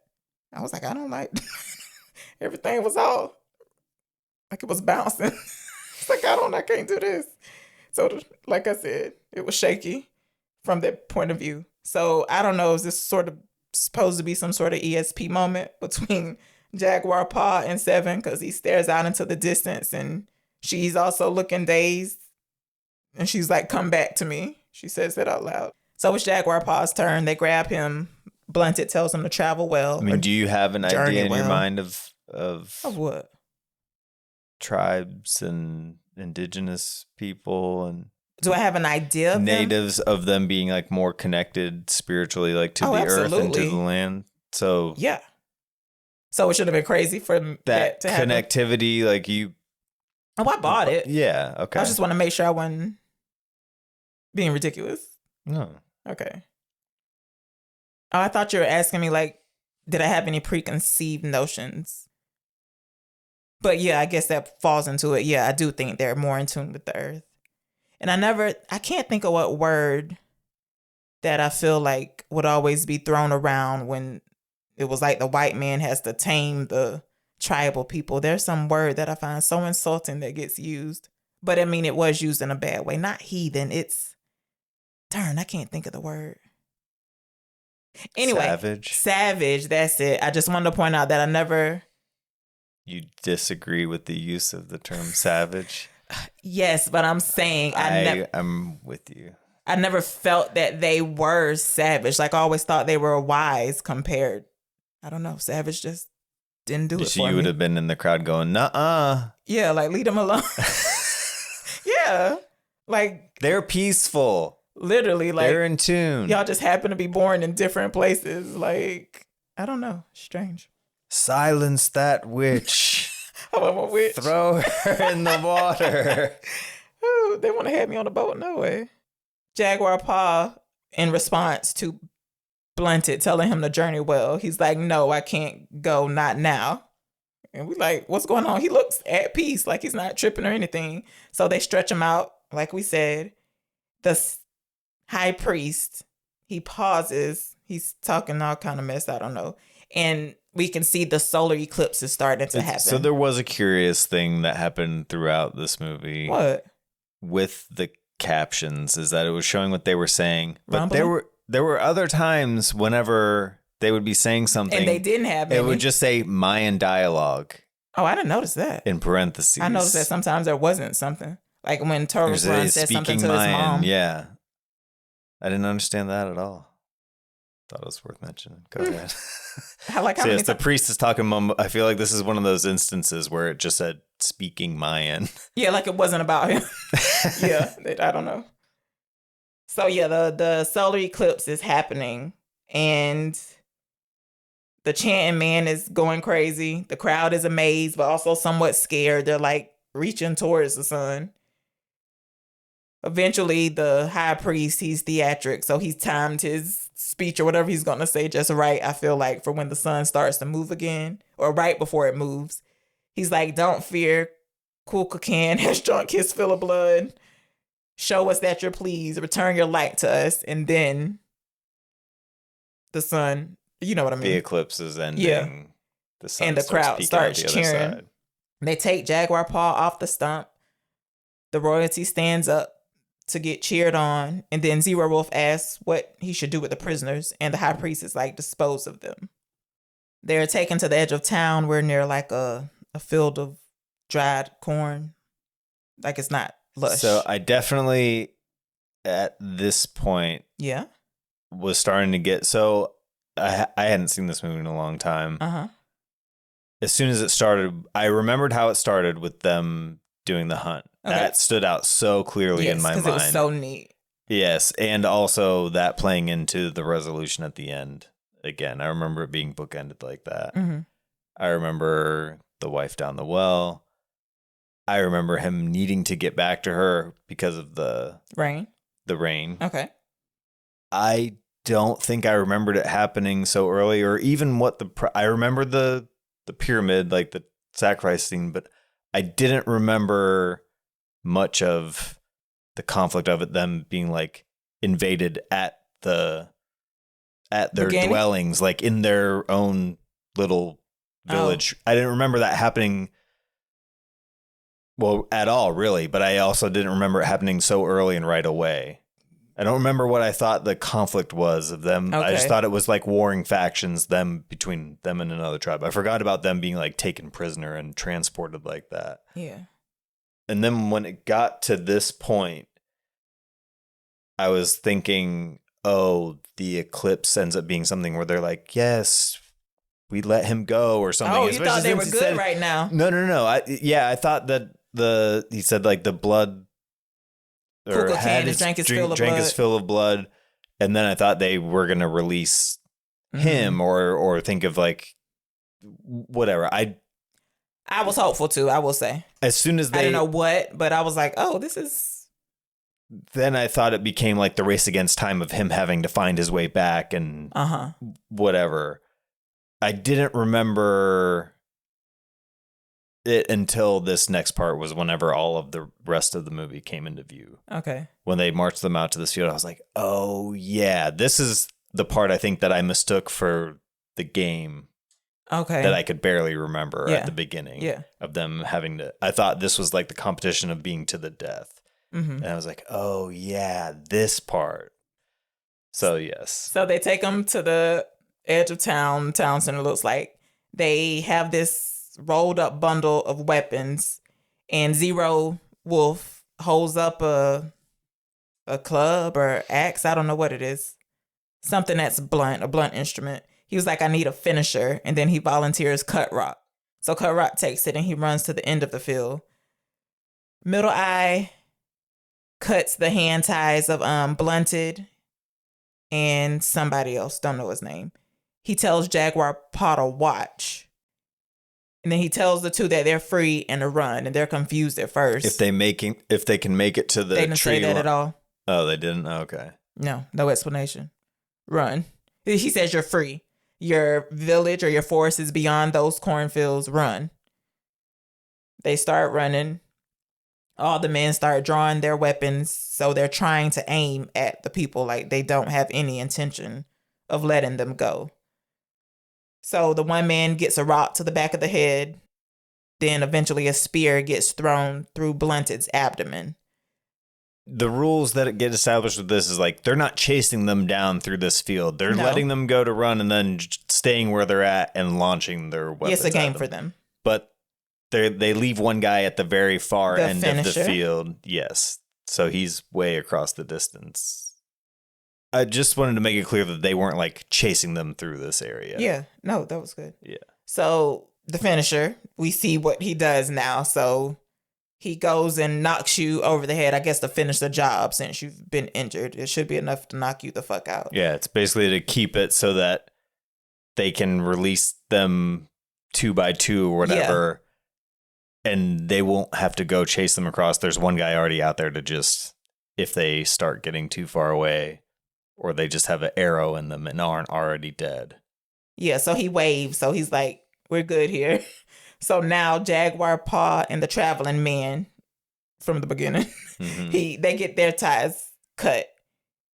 And so Jaguar Paw is just smart as fuck. He starts zigzagging because I really don't think the other guy would have knew what to do because he started zigzagging too. It's like, you lucky, bro. So they're harder to hit with these arrows. And so they're missing the arrows and stuff. They're launching towards them. But eventually the traveling man takes an arrow through the back of his head and it comes out through his mouth. So he's gone. It's a crazy looking shot too. It's very well shot. It looks real, insanely real. Yeah. So everyone who's trying at Jaguar Paw, they keep missing. But eventually Zero Wolf lets a arrow go and it goes through Jaguar Paw's abdomen. Yeah. There's an escalation here where they're like starting to get worried and Zero Wolf is stepping in like, I got this. All right, yeah. The real pro has to come in and save the day. So it goes through JP's abdomen. He falls down and he falls near where Blunted ended up after he got hit by the finisher. So Cut Rock comes over. He's about to strike Jaguar Paw, but Blunted grabs his leg and trips him and pulls him down, and he tells Jaguar Paw to run. So Cut Rock has to hit Blunted repeatedly to, get him off of him so he could go after Jaguar Paw. But when he gets to Jaguar Paw is able to... He has ripped the arrowhead off of... Not yet. Oh, okay. Cut Rock has a knife. He pulls out the knife that his dad gave him, and he's about obsidian rock knife. He's about to cut Jaguar's Paw's throat, we can assume, but Jaguar Paw gets a hold... And maybe his paw, too. ...of his hand, and he makes him stab himself. And when he does it, he stands back up and his back is to the rest of the invaders. So they can't see what's going on. They're still kind of cheering. But then when he turns around, they notice he's sort of swaying. And then he falls down. Zero Wolf realizes what happened. Well, Jaguar Paw stands up. He removes the arrow and it's long as fuck. And then Zero Wolf starts running towards him, and you think he's about to go after Jaguar Paw, even though he hasn't really taken off yet. But he goes to his son's side, and he's like, just sleep. He's trying to help ease his transition. And you're sure it wasn't... I thought he broke the arrowhead off, and that's what he hits. Curl neck was... Sure. Cut Rock. Cut Rock. The only reason I doubt it is because when Zero Wolf comes to him, he takes the knife out of his hand. He takes the knife out of... Cut Rock's hand. Because I told you, Jaguar Paw got control of his hand and made him stab himself. Like he was going to do with Middle Eye earlier at the village. Okay, I thought he hit him with the... Never mind. Okay. I thought he hit him with the arrowhead. He breaks off an arrowhead again later when he gets shot closer back to home, but he still doesn't hit anybody with it. Okay. Maybe there's an arrow. Maybe there's an arrowhead and a knife, but he definitely takes a knife out of... Wolf Zero takes a knife out of Cut Rock's hand once he catches up to him. Zero Wolf? Yeah. You said Wolf Zero. Whatever. Sounds cool too. So Jaguar Paw starts running, and all I could think is that's what he get for doing a half-ass job. Like, you didn't finish him, clearly. So the men eventually come. I swear, like, they don't come for a long time. He grabs his son's necklace. He rips it off his neck, I guess as a memento. And he starts jogging, and then he picks up speed. So they're about to go after Jaguar Paw. And this always confuses me about most villains. They take getting killed or somebody near them getting killed so personally. Like, that's not what they were trying to do to the next person. It always baffles me. And this time when I was watching it. But that was his real son, though. Okay. Wasn't it? Yeah. So, yeah, of course he took it personally. Yeah, but you're doing the same thing. Like, this reminded me of get a chance to bring up Peaky Blinders. I even had to look up the scene today. So season 3, episode 6. Oh my God, it's such a good scene. Between Tom Hardy and Cillian Murphy. Tommy's son has been kidnapped by the Oddfellows. Tommy, Cillian Murphy's character in Peaky Blinders. Yes. His son has been kidnapped by the Oddfellows, and Alfie, who was Tom Hardy, they're meeting up because Tom Hardy has some information for him. Anyway, so he pulls the gun on him. He was like, they have my boy. Did you know? Alfie says no, but eventually it comes down to, he was like, your anger is unjustified. If you live by the sword, you got to die by the sword. They took your son. So what? How many sons, how many husbands have you killed and whatnot? Innocent or guilty, and just send them straight to hell. Like, if you're going to shoot me, do it for an honorable reason, not like you're a fucking civilian who's upset that your kinfolk have died. I was like, oh yeah, tell them, Alfie. But anyway, this reminded me of this. Like, I don't understand. I mean, I understand, but surely they had to know this would happen eventually. It amazes me. They're always like, please, please don't hurt me. Bitch, what? But you said before, too, What? about you believe that these people were more tapped in and attuned.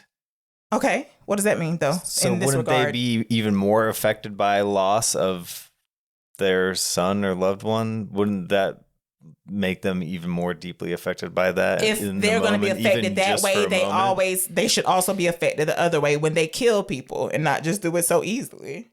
Like, they didn't struggle to kill these people they've been killing. Yeah, but they also have been brainwashed into thinking that they were a chosen I group. understand. Like I said, like, they wouldn't have been doing that if they didn't think the shit was for real, like rubbing blood on a baby head. Like, I understand. So to your mind, if you were Wolf Zero, Yeah. Zero Wolf. Yeah. I would have let it go. Am and I a man or am I me? You can't you're ask me as me. I'm saying you and Me who would know this is how the game goes. your daughter, Baby Wolf. You're I am saying going to you say I would've- wouldn't go after him. You're going to say you're a liar. Yes, you wouldn't would even have. go after him. Like I said, I know this is not good what I'm doing. But you had also already landed a shot, so you know he's injured. Listen, I can't. How about this? I can't speak to that me from 8,000 years ago. Christ. I really can't. I told you I don't think I would go after him. You say I would. Fine. No, I believe you, because I feel like if somebody took me out for whatever reason, you would never go after them. You mean in would this day and never- age, you want me to get revenge on people in this day and age? And leave our kids if and when we have any as orphans? No, I'm just saying, if you did it now, we don't have kids, like you wouldn't try to Yes, but take this is what I'm saying. vengeance. They just abducted you out of nowhere, you innocent, and I have the ability to track you down and save you? You would probably be like, he shouldn't have been there. I can't answer this question without enough details. I don't know. What did you do? That would have been like, what you did? You did something. That's how you tell me you did something. Anyway, like I said, I'm amazed that he's so upset by this. I mean, I understand your child, but like, So come on. Zero Wolf feeling the loss of his son like a sucker, like a loser. That's not what I mean at all. Jaguar Paws running through this dried up cornfield. He falls into this pit of headless bodies, and some of them have faded blue paint, some have bright blue paint. So you can tell this is where they've been tossing those headless bodies. Mm-hmm. And This is disgusting. I mean, and it's very real looking. it doesn't phase him for long because he gets up and just starts running across them. It was as affecting as like a Holocaust scene in Oh, yeah? Schindler's List or Mhm. something to me. Him crawling over the bodies like that type of genocide is always shocking. So they're chasing them. They have this cool little overhead shot that goes quickly, but you can see them cutting through the dried up cornfields after him. So he eventually gets up. He sees the forest. He runs, and then he climbs a tree that's sort of angled, or is it a big vine? It's a big fucking tree. Yeah, it's just like- it's not growing straight up. It's at an angle, so he's able to run up it and get into the treetops, sort of. Yeah, he like runs up it into the canopy, into There like you go. another level of the forest. Yeah, so he's bleeding, remember? So the blood starts trickling down as the invaders are running past the spot where he's hiding. But a spot of blood drops on Middle Eye's shoulder. He doesn't feel it or anything. But Jaguar Paw rests for like a minute. Like it wasn't even a minute Yeah, in it's movie time. like the back of Middle Eye's shoulder. So it's not like on top.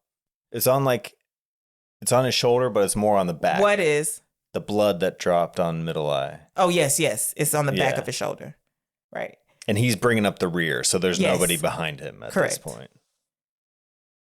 So really, not even a minute of movie time passes that Jaguar has been resting, and he turns, and you hear this. Oh my God, this is the cutest baby Jaguar. Not that I've ever seen one, but He's adorable. It's like, He's trying to growl, but it sounds like a baby kitten. Yeah.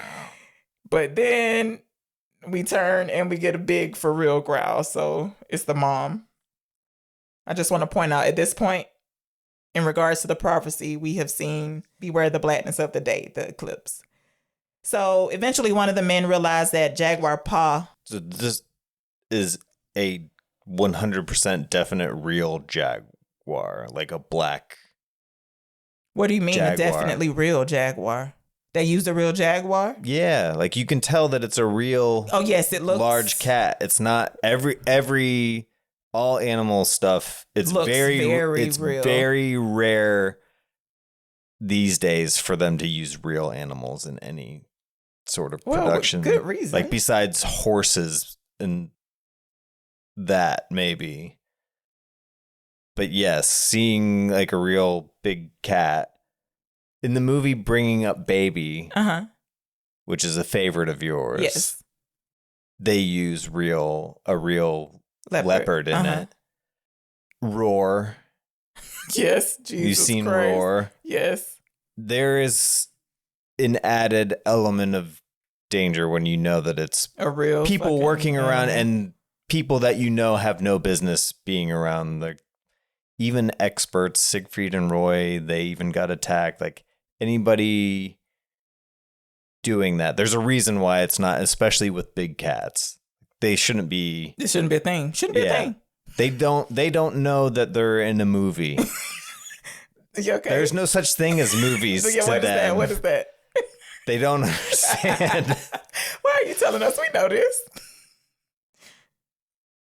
It just, and also to the scene that it's leading up to of him like taking off running. Yeah, and then there was a it's leopard chasing in a him. cage in the town center as well.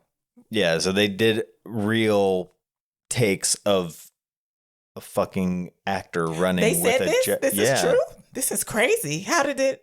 I don't understand. I don't know, but there's a reason why it looks as real as it does. Wow. I don't know if you have heard this story from me or from Megan, but there's a company, there's probably several of them in Florida. That's what Tiger King was about. All the idiots. You could go that see real have, tigers? well, no, just Know what I people mean? who advertise themselves as being big cat experts, Okay. but they're just people who Like big happened, cats. yeah, like chimp crazy. Like uh-huh. that's basically what Tiger King was, but with big cats. There was a company out of Orlando. I can't remember the name of it, but that's basically what they did was let out probably to circuses and things like that too. But one time driving down Oh my God, I-4, oh my God. Megan and I were behind a vehicle that was towing a trailer that had a cage Mhm. on the back that had a white tiger in it. Mhm. And it had it was like Starship Promotions or something like that. Something stupid with Star in the name of the company. And we're like, holy shit, look at this. It's a tiger on I-4.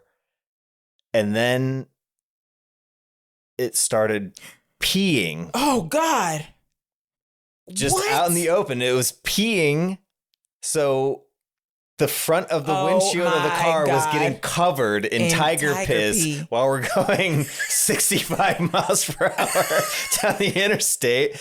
I couldn't What? be certain. Are you but sure it wasn't windshield wiper fluid? absolutely. You could see it peeing. It was an open cage. Yeah, it was like a big barred, like open cage on the Oh. back. Yeah. Yeah. You know, like a horse trailer. It's There's a window. pretty much enclosed, but you can see clearly that there's a horse in there. Mm-hmm. Well, this looked like, a cartoon drawing that a kid would make of a tiger's cage, like big, thick bars, but it was more or less open where you could see completely through it. There was no threat of the tiger jumping out.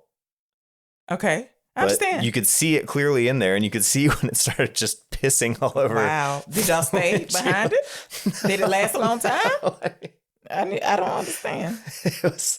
It just, as it started happening, we were both in such disbelief, and all you could do was start laughing and turn on the windshield wipers. So what's the television show that I don't know how to say his name. Aziz Ansari that he was in. Parks and Recreation. Parks and Rec. I could be making this up and getting shows confused, but when I was doing extra work in LA, there was an episode where they had a party and there was it a lion? They had a lion on set in a cage? Maybe. That might have been from the business venture. 2011, 2012 would have been, or early 2013. Maybe, that sounds about right. So yeah, I was beside the lion. They're like, don't look at it in the face, but like you could just feel a presence. You know what I mean? The presence of a 800-pound jungle cat? Yeah. Whew. Yeah. Anyway. Wait, so like what approximate distance were you away from the lion? I don't remember. I didn't You said you were right next to it. Near. I went across the room, I'll tell you that. 10 feet? Yeah, that sounds right. 10 or less. Anyway, I didn't even bother to look at it. It was a male lion with a mane? I don't know. Oh, yeah, it had a mane. Okay. I didn't even bother to look at the episode. I don't even know if I made the cut, but woo, I have to go back and look. That extra looks real frightening. Yeah. It was dark, though. I feel like it was, yeah. You can see the terror on that background actor's face. So, yeah, he's spooked by the jaguar, and they're, in the meantime, one of them is finding the blood on Middle Eye's right, back. so he said Jaguar Paw didn't come this way, and when he turns to go back, he sees a drop of blood on Middle Eye's shoulder. And he says, oh, he's in the trees. So they start running back the other way. Yeah, and spread out. As they're doing that, that's when Jaguar Paw comes re-entering the forest, running away from the jaguar, which then in turn catches one of the guys group. Gets in between the jaguar and Jaguar Paw. So when the jaguar goes to lunge, pounce, he's where he lands. Yeah. Woo, and he's just screaming. So the other invaders catch up to it and they start beating they start hitting the jaguar and stabbing it with the spear. And so eventually they kill it, but they have a shot of the man's face and it just looks, the jaw's going one way. And at this point, the one guy is like, hey, that was a bad omen. That little girl was right, or whatever. Mighty Ectua, forgive us this trespass against your son, the jaguar. But the man who told him that he was up in the trees, he was like, oh, we have more grave things to worry about. So was he talking about the end of the prophecy? I couldn't quite understand what he said. I mean, I know what he said, but what he meant. Yeah, or maybe he was trying to keep them moving forward without having to explain that maybe he was in on it about them keeping people suppressed with the illusion of them being religious people. You said about manipulating them with the eclipse and what does this have to do with you think the warriors are in on it, not the warriors? No, the I'm saying that one guy who was like, yeah, we got more important stuff to worry about. Like, forget about the prophecy. Like, trying to keep them moving forward towards getting this guy. I don't know what you mean, but it doesn't matter. So, this is man intercut with Jaguar Paw. He bites some bark or skin. I don't know. You don't call it skin off of a tree, and he's chewing on it. So I'm guessing this is some sort of medicine. Bark. It is bark. Skin. I know it's not skin, but when I say bark, you imagine the real rough stuff. Bad tree skin. You imagine the real rough stuff, and this was smooth, is all I'm saying. Okay. But yeah, so he's chewing on it, assuming that's medicine for his cut. Zero Wolf tells them he's running because he's afraid, not because there's a prophecy. Your words mean nothing. Well, he chews on it and then he like spits it out and like packs it into his wound, doesn't he? I'll take your word for it. I must have missed that this time around, but that makes sense as well.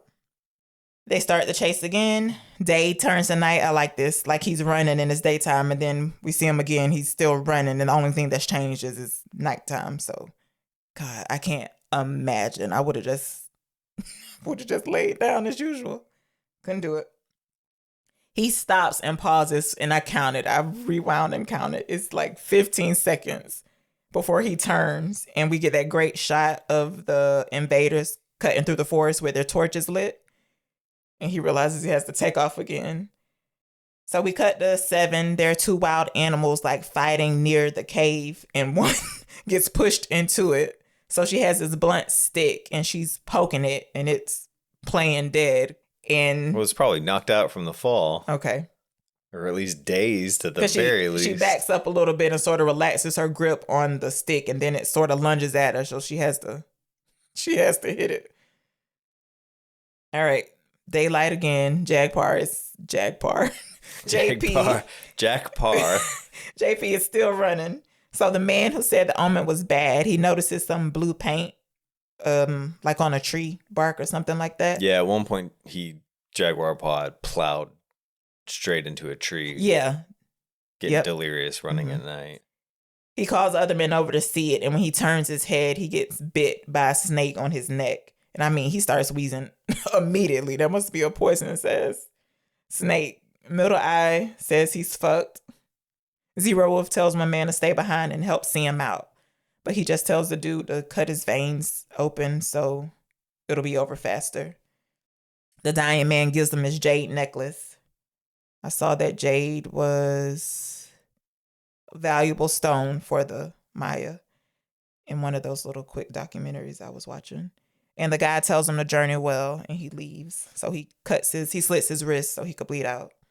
And he does it in the cut. I was going to say the intelligent fashion, but the way you would actually commit suicide by cutting your wrist would be the long way to get more surface area. No. Oh, what? It's because that's where your vein runs? Yeah. The direction doing it down runs? the center, and yes, it would open up more. But when we usually see it, they're making a cut along the wrist. Yes, the way which it's takes a typically while. depicted, yeah. Yes. And might not even, unless you do it deep enough, Mhm. you might not even bleed out. Gotta cut that out. Giving suicide tips. If you or Anyone you one, know. Yeah. It's not serious. call 1-8. I don't know. Do they even have 1-800 lines for that anymore? Surely. Maybe a You could website. text. I don't know. Don't turn to us. No. If you're having suicidal ideations, seek Just shut the up. help I'm of a cutting this out. licensed Jesus, professional. this whole episode has been rife with political stuff, You started suicidal it stuff, off that way. Me Too stuff. Can you separate the art from the artist, Brendan? Can you? I thought it would make a good discussion. In regards to the film, you don't think so? No, I think it does. Yeah, it absolutely does. All right, so Jaguar Par is running. Oh my God, Jaguar Par. JP is running. An arrow almost gets him, so he realizes he needs to speed up a little bit. He comes to some water. There's a big ass waterfall, and I'm guessing this is a body of water they crossed on the way to the altar city, except they didn't pan or move over. Like, we didn't really know it was a dangerous looking waterfall. So he turns around to see where the men are, and I love this shot. It's in slow motion, and it's just of the men running towards him. Yeah, he realizes he's going to have to jump. He takes it. And there are a few frames in this little bit where it looks fake, but overall it looks good. But there are a couple of frames. It eventually cuts to a wide, and you can tell that somebody jumped off of a fucking waterfall. Wait, it really happened? I mean, it looks... What? It looked real in some of the wide shots. I'm not saying that it was him. It was probably a stunt person. When it cuts out way wide... Somebody really does it? Yeah, people go cliff diving and... Oh, this is crazy to me. It feels unnecessarily risky, you know? Just like that one man who jumps and get hit. He hit his head on the rocks. Mm-hmm. I don't see why that would be worth it. The thrill? Yes. I'm talking about in real life. I know why he has to do it. He's trying to survive. They're going to kill him if he doesn't jump. Mm-hmm. But you're talking about people in real life who jump off of waterfalls? Yeah, there's a That's thing called insane to me. canyoning. Anyway, so he jumps. Zero Wolf is like, yeah, what about your prophecies now? And then they see him emerge. And then he starts talking shit. Yeah. I don't know how. There's no way they could hear him over this roaring fucking waterfall. Absolutely no way. I feel like they even if he had a megaphone to amplify his voice, they would have not been able to hear what he said. But anyway, he talking cash money shit. He's like, I'm Jaguar Paul. My daddy was Flint Sky. This my forest. My son's gonna hunt this forest after I'm gone. Come on, fuck with me. I'm a hunter. Fuck with me. And Zero Wolf is looking like, nah, you're not finna talk this shit to me like I'm some kind of wuss baby. So he was like, we're going over. And then the one guy, he was like, no, we'll climb down and around. We can't let him get away. Zero Wolf wastes no time. He stabs him, pushes him over the water, pushes him over the waterfall. Jaguar Paw is watching this like, oh no. He's realizing they're next level crazy or that they're really not going to stop. So they all jump. Middle-Eye's the first to jump. He's screaming while he's doing it, but not like in a scared way, like in a roar. In a crazy way. Hear me roar way. And I'm coming to get you away. Yeah. So we see him underwater. He misses the rocks and he's cheesing so big when he does, smiling like the nut job that he is. The next man hits his head on a rock, so he's dead. He's gone. And the rest of them make it. So you just see shots of them dropping into the water. And we get some shots of them, wide shots, like you said. So Jaguar Paw is still just sitting there watching them in amazement. Jaguar Paw. Cuckoo can. Jaguar Paw. It's so hard to say. Jaguar Paw. Okay, so he realizes they're batshit. I don't know why he needed more proof, but he does. So he realizes it's time to run again. So he's doing one of his long jump moves. He's been doing them as he's been running. Like, he's fit as fuck. Long jumps. So he takes one, and this time he lands in like a mud pit or something. And it's deep, and it's like inky black. Immediate read on the situation that he finds himself in is, you'd think, quicksand. Yeah. But I feel like quicksand looks like sand, no? I don't know. We've been trusting Hollywood. We don't know. Does quicksand exist? My only experience with quicksand is movies and Looney Tunes. Right. Is it a real thing? I don't think so. Shut up, Brendan. I don't know. You don't even think it's real? I'm sure there's something. It's based in some reality? I think quicksand creates an image where you're thinking like in the desert. You're thinking of sand, like sand in the desert or sand in the beach that you just sink into, when it's something more like this. We can find quicksand anywhere water might interact with sand, silt, or clay. This includes riverbanks, lake shores, canyons, beaches, springs. Huh. It's scary. Mm-hmm. So he falls into this. He pulls out a vine, but it snaps. So he's slowly submerged into it. Like, we can't see his head. We just see his hand slowly gripping. Like, he looks like he's trying to make it to the edge. He's reaching for something. Yeah. It looks like. I feel like when they were younger, they probably dared each other to jump in and they have some practice with it or something. He's calm as fuck, is what I'm saying. So eventually he makes it to the edge. I mean, after he escaped from the jaguar chasing him, and the waterfall. He feels like he's invincible. He's definitely gaining Some more confidence. confidence than losing confidence. Yeah, I'll give you that. So then we get this cool looking scary shot of him emerging from the mud pit. This was in the trailer, if I'm not mistaken. You don't think so? An image of him covered in it? Or is it where he rolls out the nest? Either way, he starts to run, then he stops. He's gaining composure, but also reminding himself that he is who he says he is, and he's in the forest where he is comfortable and he's not afraid.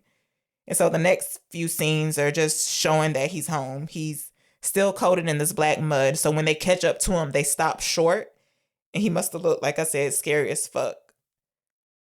So he like unrolls or unfurls this big leaf. Like a big banana leaf or something. And this hornet's nest, or I don't know if it's killer bees, something that's not good with stingers. He throws it at them. So that hits them, the ground, and all the wasps, bees, whatever they are flying around the men. Stinging Not them. good. Yeah, they're swatting like crazy.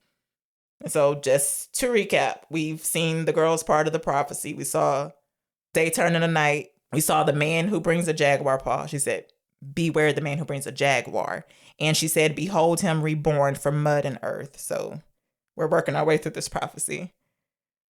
We're back to 7. She's made some kind of contraption with a vine and a bone. A pointy edge of a stick. I don't know. She's trying to throw it up to catch something on the surface. And the little baby's facial expression. He's funny. He's like, you really trying this again? Yeah. But eventually he helps her retrieve the stick. He's a sweet baby. So she throws it one more time. It seems to have caught something. And he's like, you go, I'll wait here. He's smart. So they're still chasing him. We get a neat little shot. He's crawling on his hand and feet. He's reaching into a log or something and grabbing a frog. Then we get to one of these trees with the spikes. And it reminded me of that tree in Pluribus that Menusos falls against. Like with those long spikes. Oh, yeah. Yeah, he breaks. And he was in the forest, too, in Central America. Yeah. But he breaks some of the spikes off. And then we see him poking them into the top of the frog. So we're assuming it's poisonous. And he's like about to make a poison dart. And we get an image of one of the men that have been stung. And he's slow. He's got a few Three. Few of the, yeah. Yeah. So we get an image of one of the men who were stung. Like I said, he's moving slower. He looks bad. He looks like he's been stung 100 times just on his face. Jaguar paw makes it look like he went a certain way. He smears some mud on a branch. This is where it was, I feel like, one of the reasons why it was important to describe what they were wearing. Okay. Like with the bees, they're so exposed. Yes. I mean, I couldn't imagine. And the reason he probably wasn't stung, he's coated in that mud. Yes. So I'm sure that helped. So Jaguar paw makes it look like he went a certain way. He smears mud on a branch. He's running in circles, and then he stops and waits. And then we hear some thunder. And then they go back to 7. And I think finally I was like, oh, that's not good if it rains. So she's climbing, but that pointy stick actually is not really caught on anything. So it's no longer taut. And she falls and lands on her stomach. Just like she did the first time she got lowered down. And I guess we're to assume her water breaks because she makes this face like ow. Or not ow, but yeah, but it's not like a ow I fell. It's like something's starting. Yeah. So finally the invaders, they make it to the staged spot. And again, that stung man, slow as fuck. So Jaguar paw blows the darts at him, all 3. And so the man falls down and he's groaning. And he was the last one because remember he's slow. So middle eye.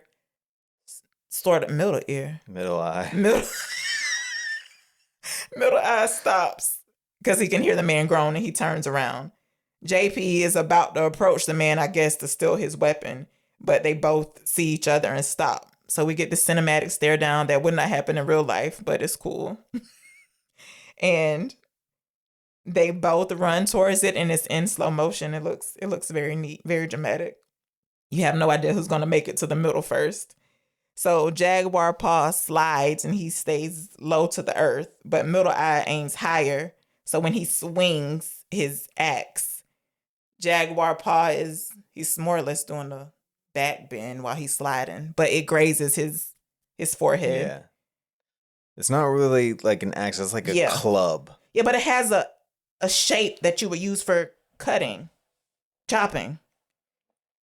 In the slow-mo still, you can see it. Or in the slow-mo shot, you can see that it has that. Yeah, I think this is more like one of those tools where part of it has like a blunt edge. Yeah. Okay. So JP, if he was born in another time, would have been good at baseball. That slide. Yeah, it looks great. So he's sliding. He grabs the stung man's club and he swings it and knocks the shit out of middle eye. Middle eye doesn't miss though. Like he hits. I said it grazes his forehead. Okay. But not like a glancing blow. Like the middle of his forehead. He makes good connection. Yes. But not enough to knock him out or daze him. So yeah, he hits middle eye, and when we turn back around and see him, there's blood squirting out the side of his head. He's like, "Oh, log," and oh my gosh, almost. Yes, We explained what it was before. Yes, but we're reminding that people. was hours ago at this point. Was it? Okay. So he swings one last time, like knocks his head up. It's still on his body, but it's a good shot. And what do you call that? Foley or just Foley sounds? Mm-hmm. Anyway, the sound effect is great there. You know that he's dead off of this blow. So it starts raining. He drops the weapon and takes off. He says a prayer for some god to send him some strength. So now we have 3 men left, including Zero Wolf, who are still chasing him. So 7 puts Turtle Run up a little higher on a ledge, and she starts having contractions. And I guess he's scared. He doesn't know what's going on because he runs back to her, like to comfort her, but she tells him to get back up to higher ground a little bit. So we got Jaguar Paw running. And it's like, when you spell all this stuff out, you're like, oh, you could roll your eyes at it easily. But the movie has carried you through it to this point where you're like, oh my God, on the edge of your seat. Okay. But whenever you spell out what's actually going on here, this sounds crazy? Yes. Dramatic, like soap opera? Yes. So I told you it fit Hero's journey. The bottom of a cave with the sun and pregnant and it's going flooding and going into labor and giving birth while he's being chased back to the cave to try to save her from like the ultimate enemy after overcoming the entire rest of them, killing them one by one. The physical enemy. Culminating all the way back where forces. The pregnant delivering wife and child are drowning in a cave. Sounds ridiculous. Yes. But this is where we're at right now. Okay, so we're back to them running, and then we get this cool shot. It looks like Zero Wolf has got a burst of energy because he takes the fuck off, and the 2 men in the back sort of get left behind. I'm like, dang, where that came from? We made it back to the village. Jaguar Paw stops at the well, and he looks down and sees both of them, but there is a lot of water. Not well, cave, you know what I meant. Mm-hmm. There's a lot of water, though. And some arrows whiz by his head, so he still has to take off. The 2 men stop, and they see his wife and his son, but they don't do anything. They just exchange a look. And so this running keeps getting intercut with 7 pushing. She's in labor. And then for some reason, JP stops short, and he looks around, and then he veers off to the side instead of continuing straight forward. So whenever he gets to where he's going, he turns around, and we can see Zero Wolf, and he's about to shoot him with the arrow, which he does. It pierces him. Upper shoulder, is that what we want to call it? Yeah. Looks like under his clavicle, but doesn't look like it hit him in the lung or anything. Right. So Jaguar Paw, he stands up, but he just stands there. He's not like trying to run or anything. Zero Wolf walks towards him. He throws down his bow and arrow. JP has taken the arrow out of his shoulder. Taken. What I said, taken. He's taken the arrow out of his shoulder. Zero Wolf grabs the knife, and he's about to run towards JP.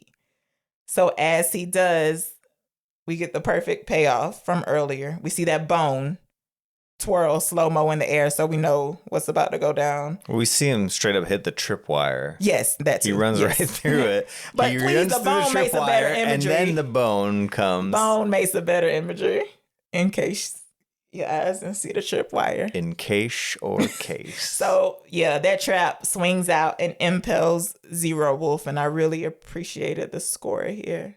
It really added to what was happening. So the score was... You gonna tell me it's another classical song? What? No, it was James Horner, who also did the music for Titanic. Oh, yeah? Cool. And Avatar. Okay. The first one, anyways. I couldn't tell you what happens in that at all.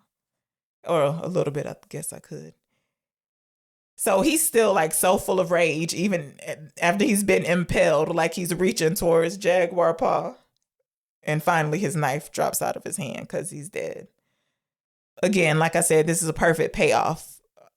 But I know I would have been more emotionally satisfied if it was Middle Eye who got impaled, because that seemed like, to me, more of his direct adversary. Like, I understand why it had to happen in a certain order. I would have preferred that to be him versus the leader guy.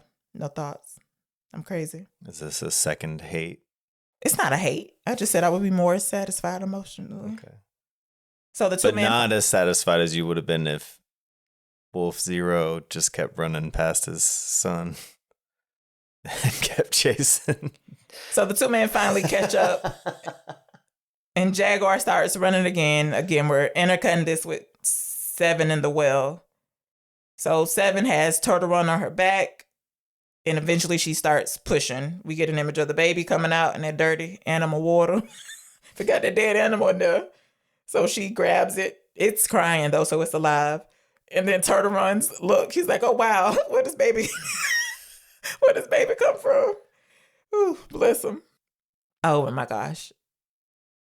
Rudy Youngblood plays Jaguar Paw. He does so good with this next shot. Like his body is so tired, like it's about to stop moving, but it still wants to be in motion. I don't know. It just looks so. He's been through a lot. Yeah, you can just tell he's fucking done. His body is ready to stop. No sleep. Yeah, jeez. So he falls to his knees, but he sits up and he's looking at something. And the two men who were left, they did share a moment where they looked at each other after they saw Zero Wolf's body impaled, but they keep going. I feel like they first questioned, they're like, should we keep going? You're like, this is not our fight anymore. Yeah, but they keep on. But eventually they reach the beach where Jaguar Paw is as well. And they also stop short and are looking at something.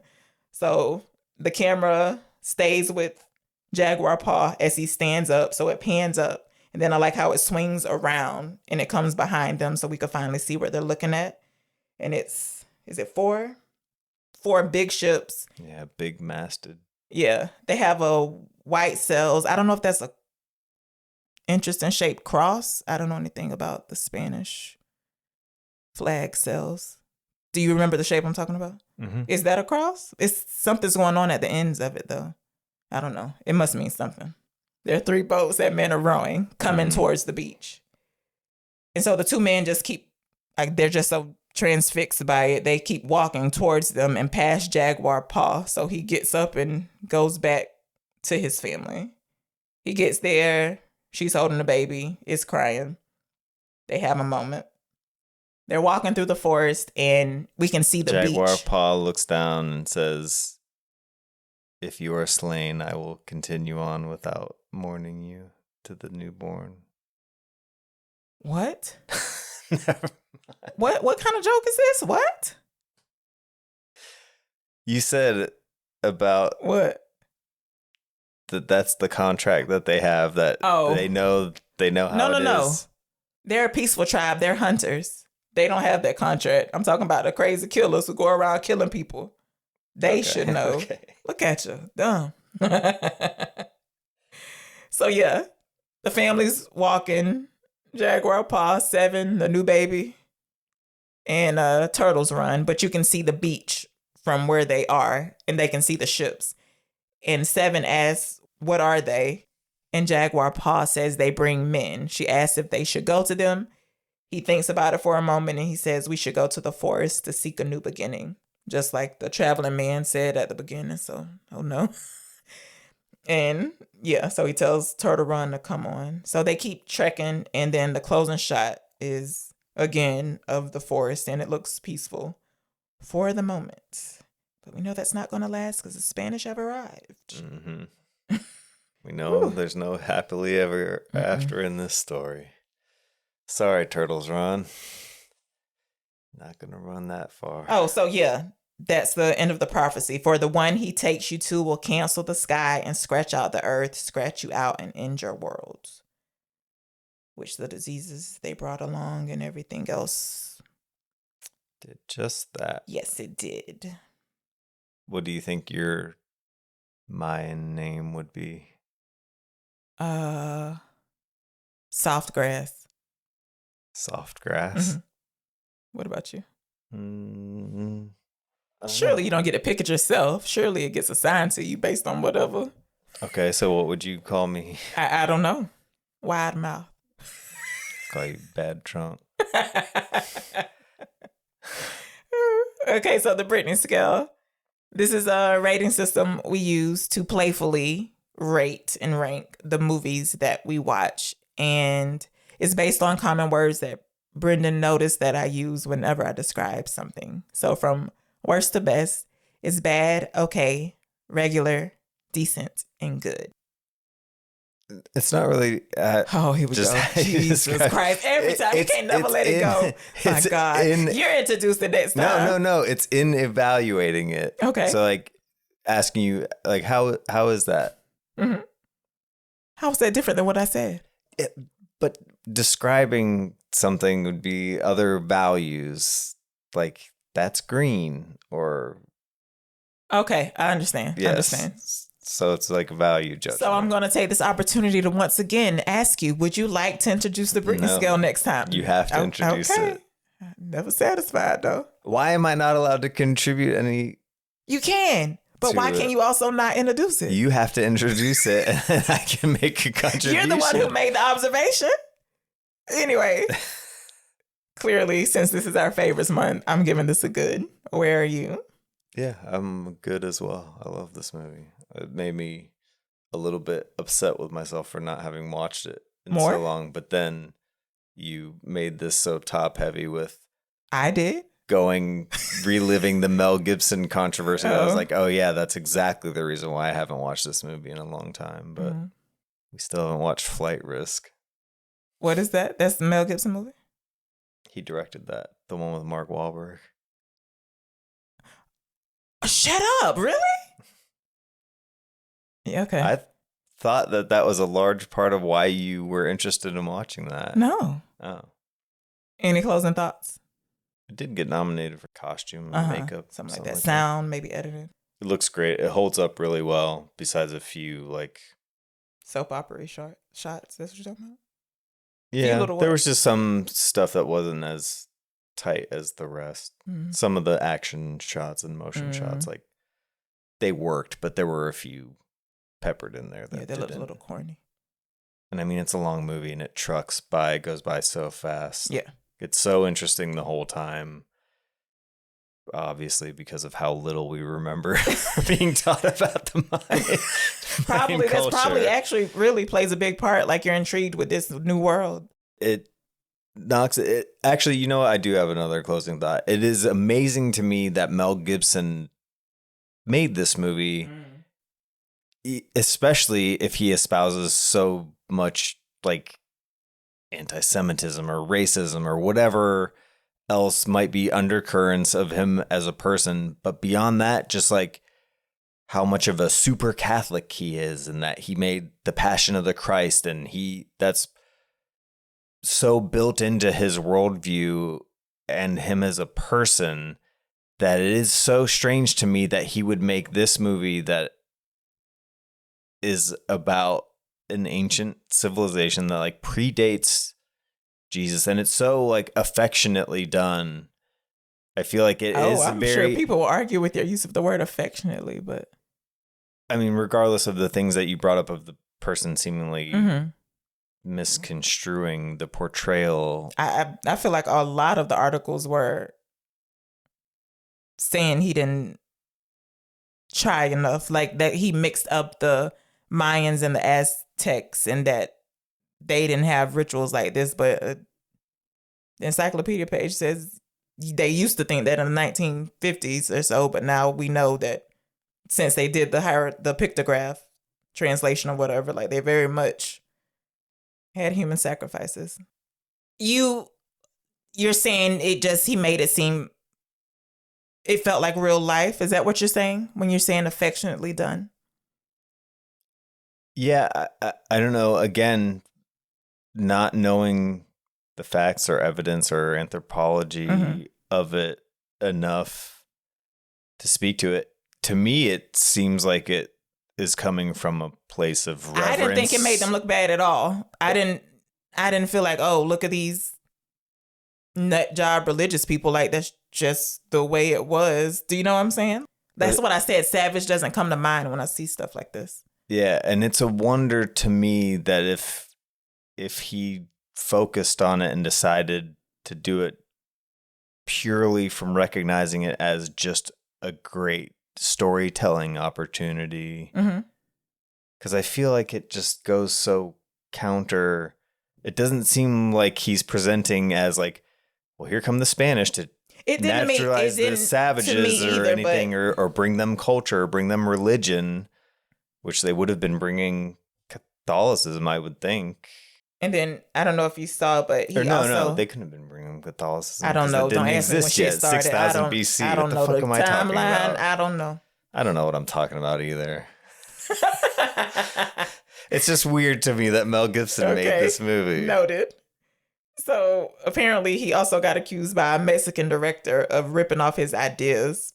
Oh, shit. See, this would make sense too. So it's claiming that Gibson used scenes from his 1991 film Return to Aztlan in Apocalypto. So I don't know. There was no updates on it, so I don't know what happened with the lawsuit, but sorry if that's what happened. In that featurette, it's showing clips of behind the scenes Mel like interacting with the cast and the crew, and he seems so magnanimous, and it seems like everybody likes him and is responding to him, and you don't get any sense of that. The monster underneath. It's so crazy. It's crazy.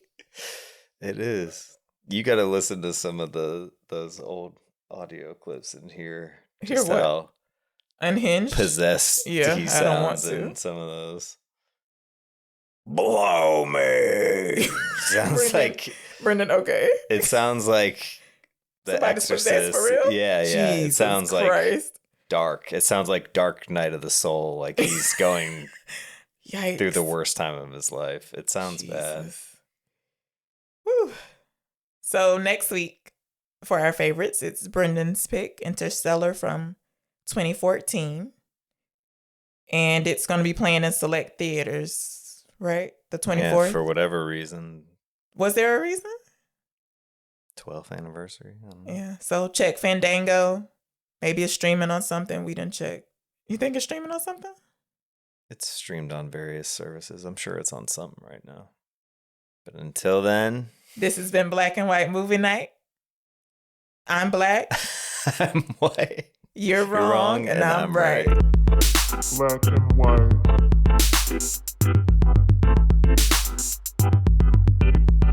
Black and white.